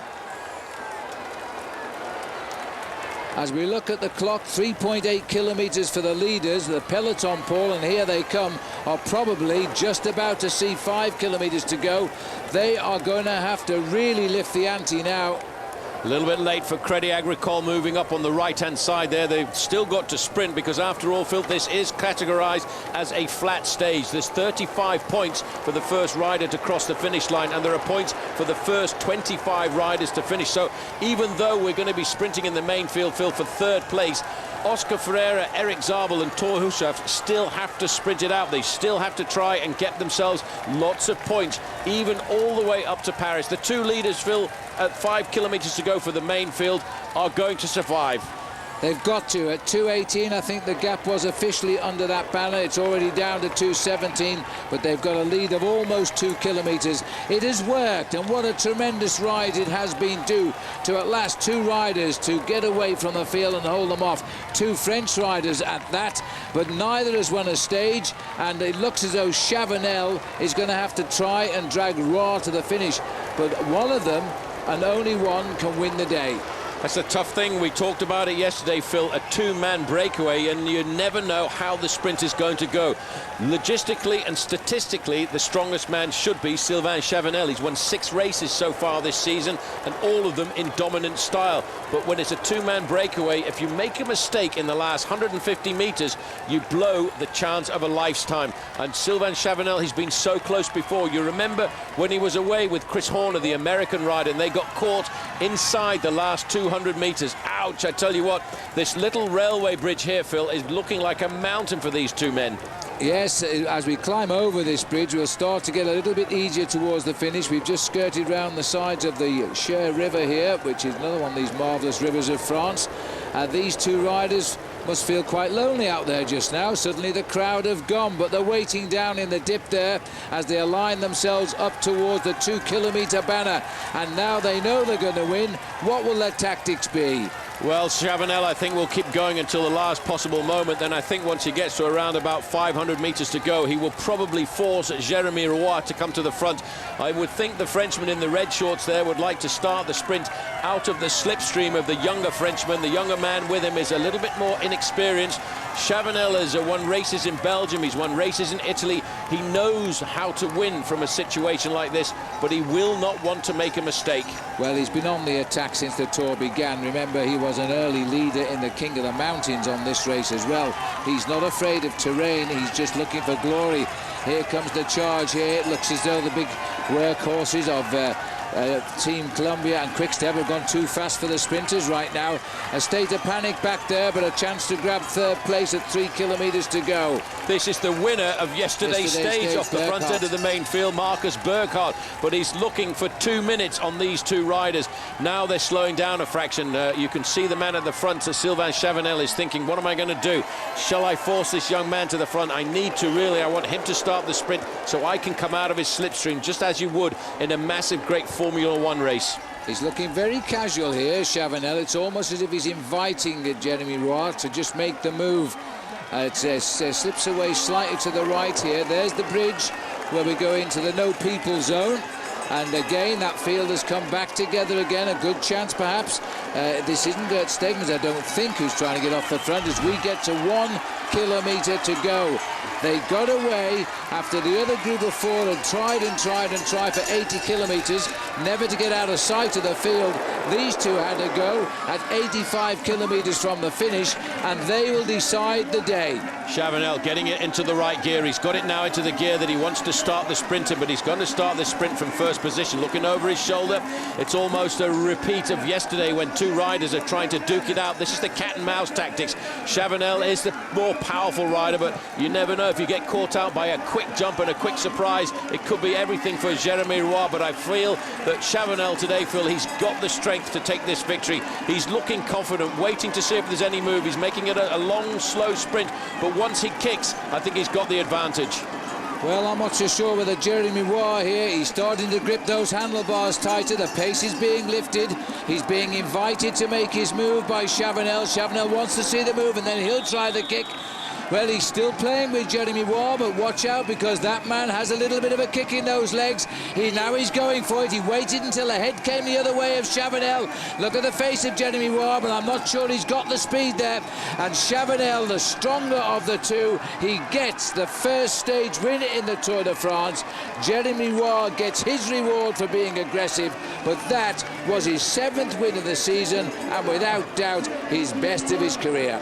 It's not important now, the time gap. The important thing for Sylvain Chavanel, Phil, was to get himself the victory there. He was in a slightly bigger gear. I was a little concerned when he started to wind it up in the fact that he may well have overestimated the size of the gear, but once he got that big gear rolling, nobody was going to challenge him. In the main field now, the organisation is Milram, and they're looking out for their airman, Eric Zabel. Over on the right-hand side, there's a big train coming from Crédit Agricole, and that is Thor Hushovd. Hushovd wants to try and get himself a lot of points here this afternoon because he wants to see if he can get himself a little bit closer to the green jersey of Oscar Freire. And now the lead out for the rider in green, but Hushovd is not going to come through. As he looks over his shoulder, he comes up now, but where is Freire? Freire is calculating he doesn't need points. He's trying to get out of a mess here. Leonardo Duque has got out there. As he comes to the line now, Duque may come and finish this off, the man in red, but I don't know whether he can take on the God of Thunder. The Team Columbia riders and Cholik have gone to the right, and it looks like a final kick here. Columbia can't do much wrong in this race, as they're going to sweep up the board here, and Zabel again will have to play second. I think that's Gerald Cholik who takes the prize. He said if the things were right this morning, he'd have a go. It'll be third there this time, and had it all come together, I wonder if Freire would have made a serious move. Well, Freire just consistent. Yellow jersey in the group, Phil, nice and safely in exactly the same time as everybody else. As we look at the victory move here by Sylvain Chavanel, there will be no change overall tonight. It'll be exactly the same as it was at the start of today, going into the individual time trial tomorrow. Well, these boys diced it out again, another case in 2 days where it's always sad when you finish second. The first Tour de France for Jeremy Waugh, and the more experienced time trial champion of France. He's been a road race title holder as well. He gets the victory today, applauds himself, well done, and he's earned that. It's taken him a few years to get it, and he's had a few years of being a most aggressive rider in the Tour de France, but now he's got France's 3rd stage win, almost setting a record in modern tours. And in Team Cofidis, Phil, it's their 2nd win to add to the victory, of course, of Samy Dumoulin. Yes, that's absolutely right. This was the sprint here. Crédit Agricole had it organised. Freire in the lime green there. A little bit of argy-bargy on the left of the picture there, and a dodging by the rider in the light green who didn't really get involved in this. Cholik just comes out ahead. Very strong finish. He was the lead-out man, don't forget, for Mark Cavendish. If he comes right on Sunday in Paris, he might even get the stage win. There's the situation behind here. Yes, I can imagine the emotion. Well, he's tried, Phil, on 8 occasions he's been to the Tour de France. He's had a little bit of glory with the lead in the King of the Mountains classification. He has tried so many times to win a stage, and finally he's got it ahead of Jeremy Waugh. Well, as we look down here, the riders are now all in, apart from the ones that are still all out there at the back, and they'll be very concerned now as the clock has started to start the countdown as to whether they will make it to the finish today. But Sylvain Chavanel, after 8 Tours de France, and he's had the King of the Mountains lead a total of 4 days in his career, now has a stage win. Coming up, results of podiums. If you said that just 10% of the cars that are used today, if they converted to hybrid vehicles, you're talking about saving 28 million tons of carbon dioxide emissions, which translates to more than 5 million cars taken off the road. Pushing yourself to the edge has never tasted so good. Try new Power Bar Energized Fruit Smoothie in 3 great flavors: creamy citrus, berry blast, and tangy tropical. Rich smoothie taste. Power Bar, power to push.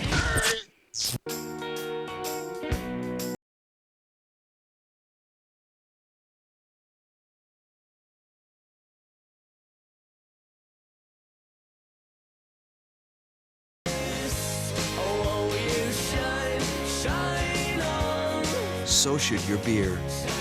Michelob Ultra, with just 2.6 grams of carbs and 95 calories. It's not just a great tasting choice, it's a smart one. Live life to the ultra.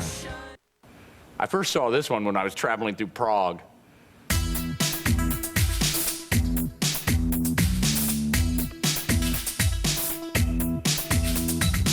Geico probably thinks this is easy too. Dancing is good exercise. It works my glutes.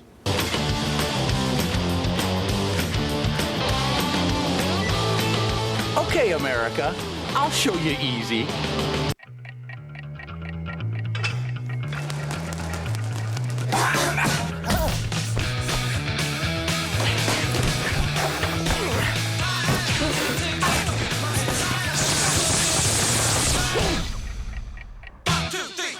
Tap Out's back, and they're looking for a fight. Rolling cross country, searching for the next MMA badass. I'm ready to rock! Tap Out, Wednesday at 10 on Versus. If you plan on building, furnishing, or remodeling your home, or you're just tired of paying retail, don't spend another dollar. Now, you can enjoy an incredible selection of top-quality, name-brand products priced up to 50% less than retail. Take the first step towards saving hundreds or even thousands of dollars on nearly anything for your home. Call for your free Direct Buy Insider's Guide to Buying Direct and learn what retailers don't want you to know. Each full-color page of the Insider's Guide is packed with powerful information. Discover some of the hundreds of thousands of products available from over 700 name brand manufacturers. Everything, including furniture, cabinets, appliances, flooring, lighting fixtures, and so much more, all without retail markups. At Direct Buy, you can't afford to miss this valuable opportunity. Call the number on your screen now to get your own Direct Buy Insider's Guide. You'll also receive a visitor's pass and map to the Direct Buy showroom nearest you. The sooner you call, the sooner you'll be buying direct. So call now. Welcome back as you look down here on the River Cher here in Molusso. And we're just seeing a great sprint enacted by two riders that learned the secret of beating the peloton to the finishing line at last. Great result for Sylvain Chavanel. A sad result for Jeremy Moir, but second's not bad, Paul, is it? Well, second's not bad in your first Tour de France, but the man with the big gear rolling there was the man in red from Team Cofidis, getting them their second stage victory and France's third stage victory in the Tour de France this year. And Phil, after trying for 8 years, 8 participations in the Tour de France, I can understand the emotion that he's experiencing there as he's crossing the line. Yes, well, he broke away 75 kilometres from the finish, and the peloton chased him for a little while. Then they sat up and took on food, and they let them go. And I think about 25 kilometres out, maybe 30, they realised they had a problem on their hands there. And I think those are tears of a great emotion of having won your first stage of the Tour de France, and there's nothing to be ashamed of there. That was a great win. It was a quiet day. We expected the quiet day for the men who are going to win the Tour de France tomorrow. Yes, Phil, no change overall, really, amongst the top 6 leaders, in fact, the top 10 leaders, and they will now go into the individual time trial tomorrow. But I have to say, that was a great win by Sylvain Chavanel. He's tried on so many occasions throughout the Tour. Remember the big, massive charge into Digne-les-Bains. He was off the front end of the main field, got caught with around about a kilometre to go. He's one of those riders who's been in the breakaway for more than 250 miles of this bike race, so I reckon he really deserved that win. But I tell you what, it was a tough one to get. If you fail the first time, try again. That's the secret of cycling. Let's have a look at how the day went. 149 riders rolling out this morning from Rouen. The man who didn't come out was Damiano Cunego, and then the flag went down. As always, you always get a flurry of attacks, and they kept on coming thick and fast. 50 kilometres in the first hour. We finally got 4 men away. Igor Martinez leading the charge with Schumacher, Fedrigo and Alessandro Ballan. But they never allowed them away. They were out there for about 80 kilometres, never more than a minute, and the peloton caught them all up again. But it was one of those days when everybody was very nervous, and as soon as they were caught, the attacks continued to come thick and fast. But then finally a move managed to succeed, and it was Sylvain Chavanel, very quickly joined here by Jérémy Roy of the Française des Jeux, and they started to build up a big advantage. And on the run into the finish, 2 Frenchmen lined up to see who was going to be the fastest man of the day. And if France were definitely going to get their third stage victory, but which man was going to get it? Yeah, well, the odds were always on the favour of the rider in red, because the computer was always saying he was the strong man of the breakaway, doing the majority of the work. It was his riding which kept the riders in front of the pack, so in theory the best man won the day as well. Sylvain Chavanel, and I wonder what his brother's thinking today on a rival team, the same team in fact as Jérémy Roy is on, Sébastien Chavanel, but he came out of the Tour in the mountains. Well, the funny thing is, when the main field came in, it was a rider from Team Columbia, but it wasn't Mark Cavendish because he's gone on his way home. But it was Gerard Cholik, the former under-23 champion of the world. And just look at the speed that this young man has got. And he beat another German to the line as well, probably the oldest German in the race. Well, definitely the oldest German in the race, Eric Zabel. But the tears of joy and emotion for this man, Sylvain Chavanel, are well to be expected. It's always nice to see tears of joy in the Tour de France. It means you've been very successful. Let's have a look at the Honda ATV stage results then. Chavanel wins at the same time as Jeremy Watt. Minute 13 they got in the end. Gerard Cholik bringing home Team Columbia's top placing of third. Eric Zabel just missing out again fourth. Heinrich Hausler, who's actually an Australian with a German passport, he's in fifth place at 1 minute 13. Leonardo Duque, who set up that breakaway for Chavanel, still spinning home in sixth. Pozzato seventh, Hushov eighth, Robert Foster in ninth, and Julian Dean, the champion of New Zealand for Garmin-Chipotle, top 10 finish again. Oscar Ferrer up there in 11th. I think he's done enough now probably to win the points classification. Geoffroy Lecatre from Agri-Toubel in 12th. Christophe Riblon in 13th. And in 15th, the man who looked for the breakaway this afternoon, Alessandro Ballan of Team Lamprey. Oh, Martin Mascat's also getting in there. Just let's complete the top 20. David Miller's showing us all how to spin for Garmin-Chipotle. He got home in 12th place. Well, we spoke to him earlier on Versus before the start. Let's speak to him again now. Gerald Cholik, I think, with Frankie Andreu. Gerard, you proved today that Team Columbia has two fast men. Can you tell us what it was like going for the sprint yourself versus leading out Cavendish? Yeah, I think I need experience to do the sprint for my own, because to do the lead out for Cav, yeah, it's always a good feeling, because he is always able to win the stage. But I think I'm also a sprinter, and sometimes I need a feeling to go for my own. This must have given you some serious confidence for the final day on the Champs-Élysées. Will the team be working for you to get you your first victory of this Tour de France? Yeah, I hope so. I think the possibility of a sprint is very big, and we have to see. I think I'm one of the fastest sprinters. They are still here, and I will see to take my chance, and maybe. Congratulations today. Yeah, well, that was, of course, Robbie Ventura. Sorry, Robbie, there with that one. But they're all live, these pictures. We never know where the guys are any one moment. But back to the race here. These are live pictures, I say. 12 minutes has ticked by, and this is the next group in. Well, Phil, depending on the average speed of the stage, it's going to stretch out the elimination time. I worked out the elimination time at around about 18 to 20 minutes, wow, which means probably the group behind could find themselves getting eliminated on a flat stage, and something they probably didn't expect. However, the average stage speed this afternoon was rather fast. Well, we don't know where they are, actually. Our computer stopped giving us any idea where the last group is, but it does contain Roman Feliu, and it does contain Fabian Weckmann, the champion of Germany, and they could be eliminated today, which is awfully sad on the eve of the last weekend of the racing of the Tour de France. But the Tour doesn't end till we get to Paris, and that's the only way we can look at it. It's going to be tight anyway, because it was quite a fast race at the front. This is the group at the back. They won't start, I don't think, the prize presentations till this group is in, but I don't think they'll wait for the last group either. They're under 1 kilometre to go now. All they've got to do is get back. There is Nicolas Vaugandy. He knows what it's like to get caught just on the finishing line, as he did on the stage 2 of the Tour de France, but this time he's just bringing up the rear here. Well, a quick calculation I made, Phil, roughly on the average speed, is that the elimination time today is going to be around about 19 minutes. So these guys are fairly safely in, but it is looking a little bit precarious for the men in back. I wonder if Bernard Eisel's going to get himself a sprint here to match what his teammate did just a little while earlier. I think he's just going to ride home in the front. The group, by the way, is Dario Cioni, Bernard Eisel, Alexander Kaczynski, Marco Mazzano, Sven Kraus, Freddy Bichou, Nicolas Vaugandy, Niki Terpstra, and Remy Di Gregorio. Those are the riders who are coming home now. That's Dario Cioni on the front. Born in Reading in the United Kingdom. Speaks English very well indeed, but his mum took him over to Italy very, very early age because she was married to an Italian, and so he really is in every way an Italian cyclist, but he's never lost his English language, fortunately, so we can always have a chat with him.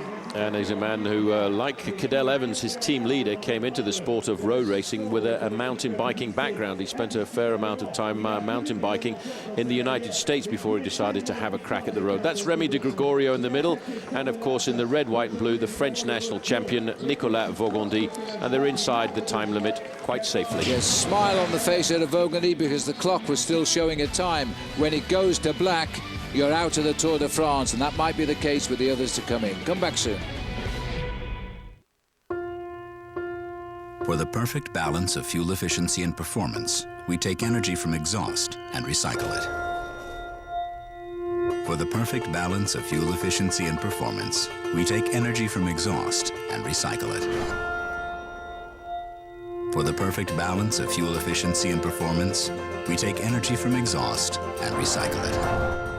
Turning repetition into joy, the efficient performance of the Saab Turbo. There are 6 billion of us. We don't always agree, but for a few shining weeks, we set it all aside. We come together. We forget all the things that make us different, and remember all the things that make us the same. Visa, proud sponsor of the Olympic Games, and the only card accepted there. The advanced technology E3 Diamond Fire spark plug is the most powerful spark plug you can buy. Diamond Fire technology projects the spark right into the fuel mixture for more complete fuel burn, more power, better economy, reduced emissions, and extended like-new performance. Ask for powerful, fuel-efficient E3 Diamond Fire spark plugs for cars, trucks, and small engines too. E3 Diamond Fire spark plugs. Feel the burn. An American television first. From the creator of Survivor, The Contender Muay Thai. Premieres Thursday at 10 on Versus.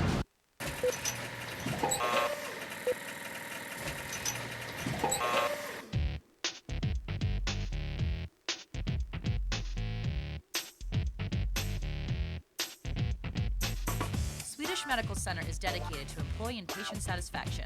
Take your career to Swedish. Look for Swedish Medical Center career opportunities on Comcast Channel 888, then go to Careers in Education. Comcast Channel 888. See what's waiting for you right now.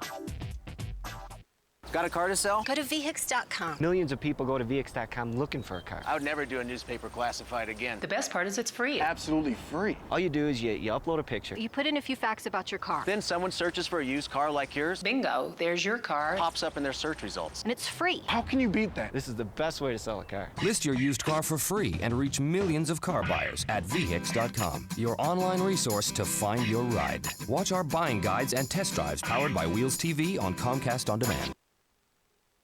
It's a grueling aspect of the tour because it's really psychological and physical. Teetering on that red line can be as short as 7 minutes, or it can go up to an hour. Some people take it as easy as they can. Other people are just absolutely butchering themselves. If you just go a little bit too far, then you blow the engine.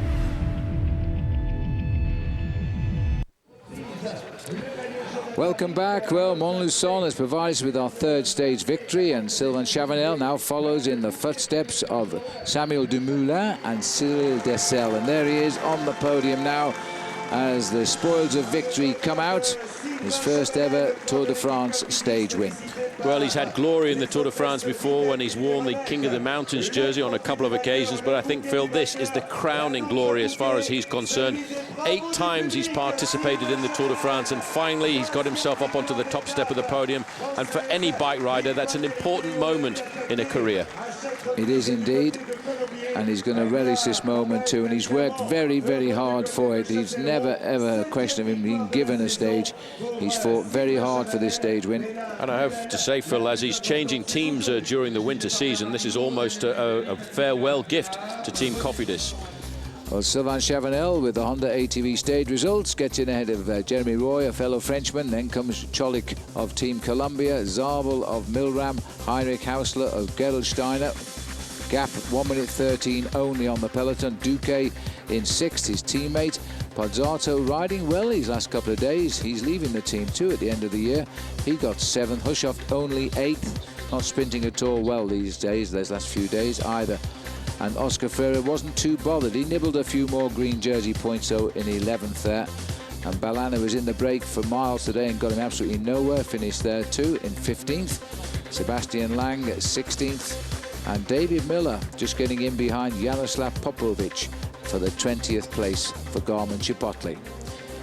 Now let's see where we're going now. I can hear the music. It's got to be, I guess, for Carlos Sastre, now on the eve of his nemesis, or is he?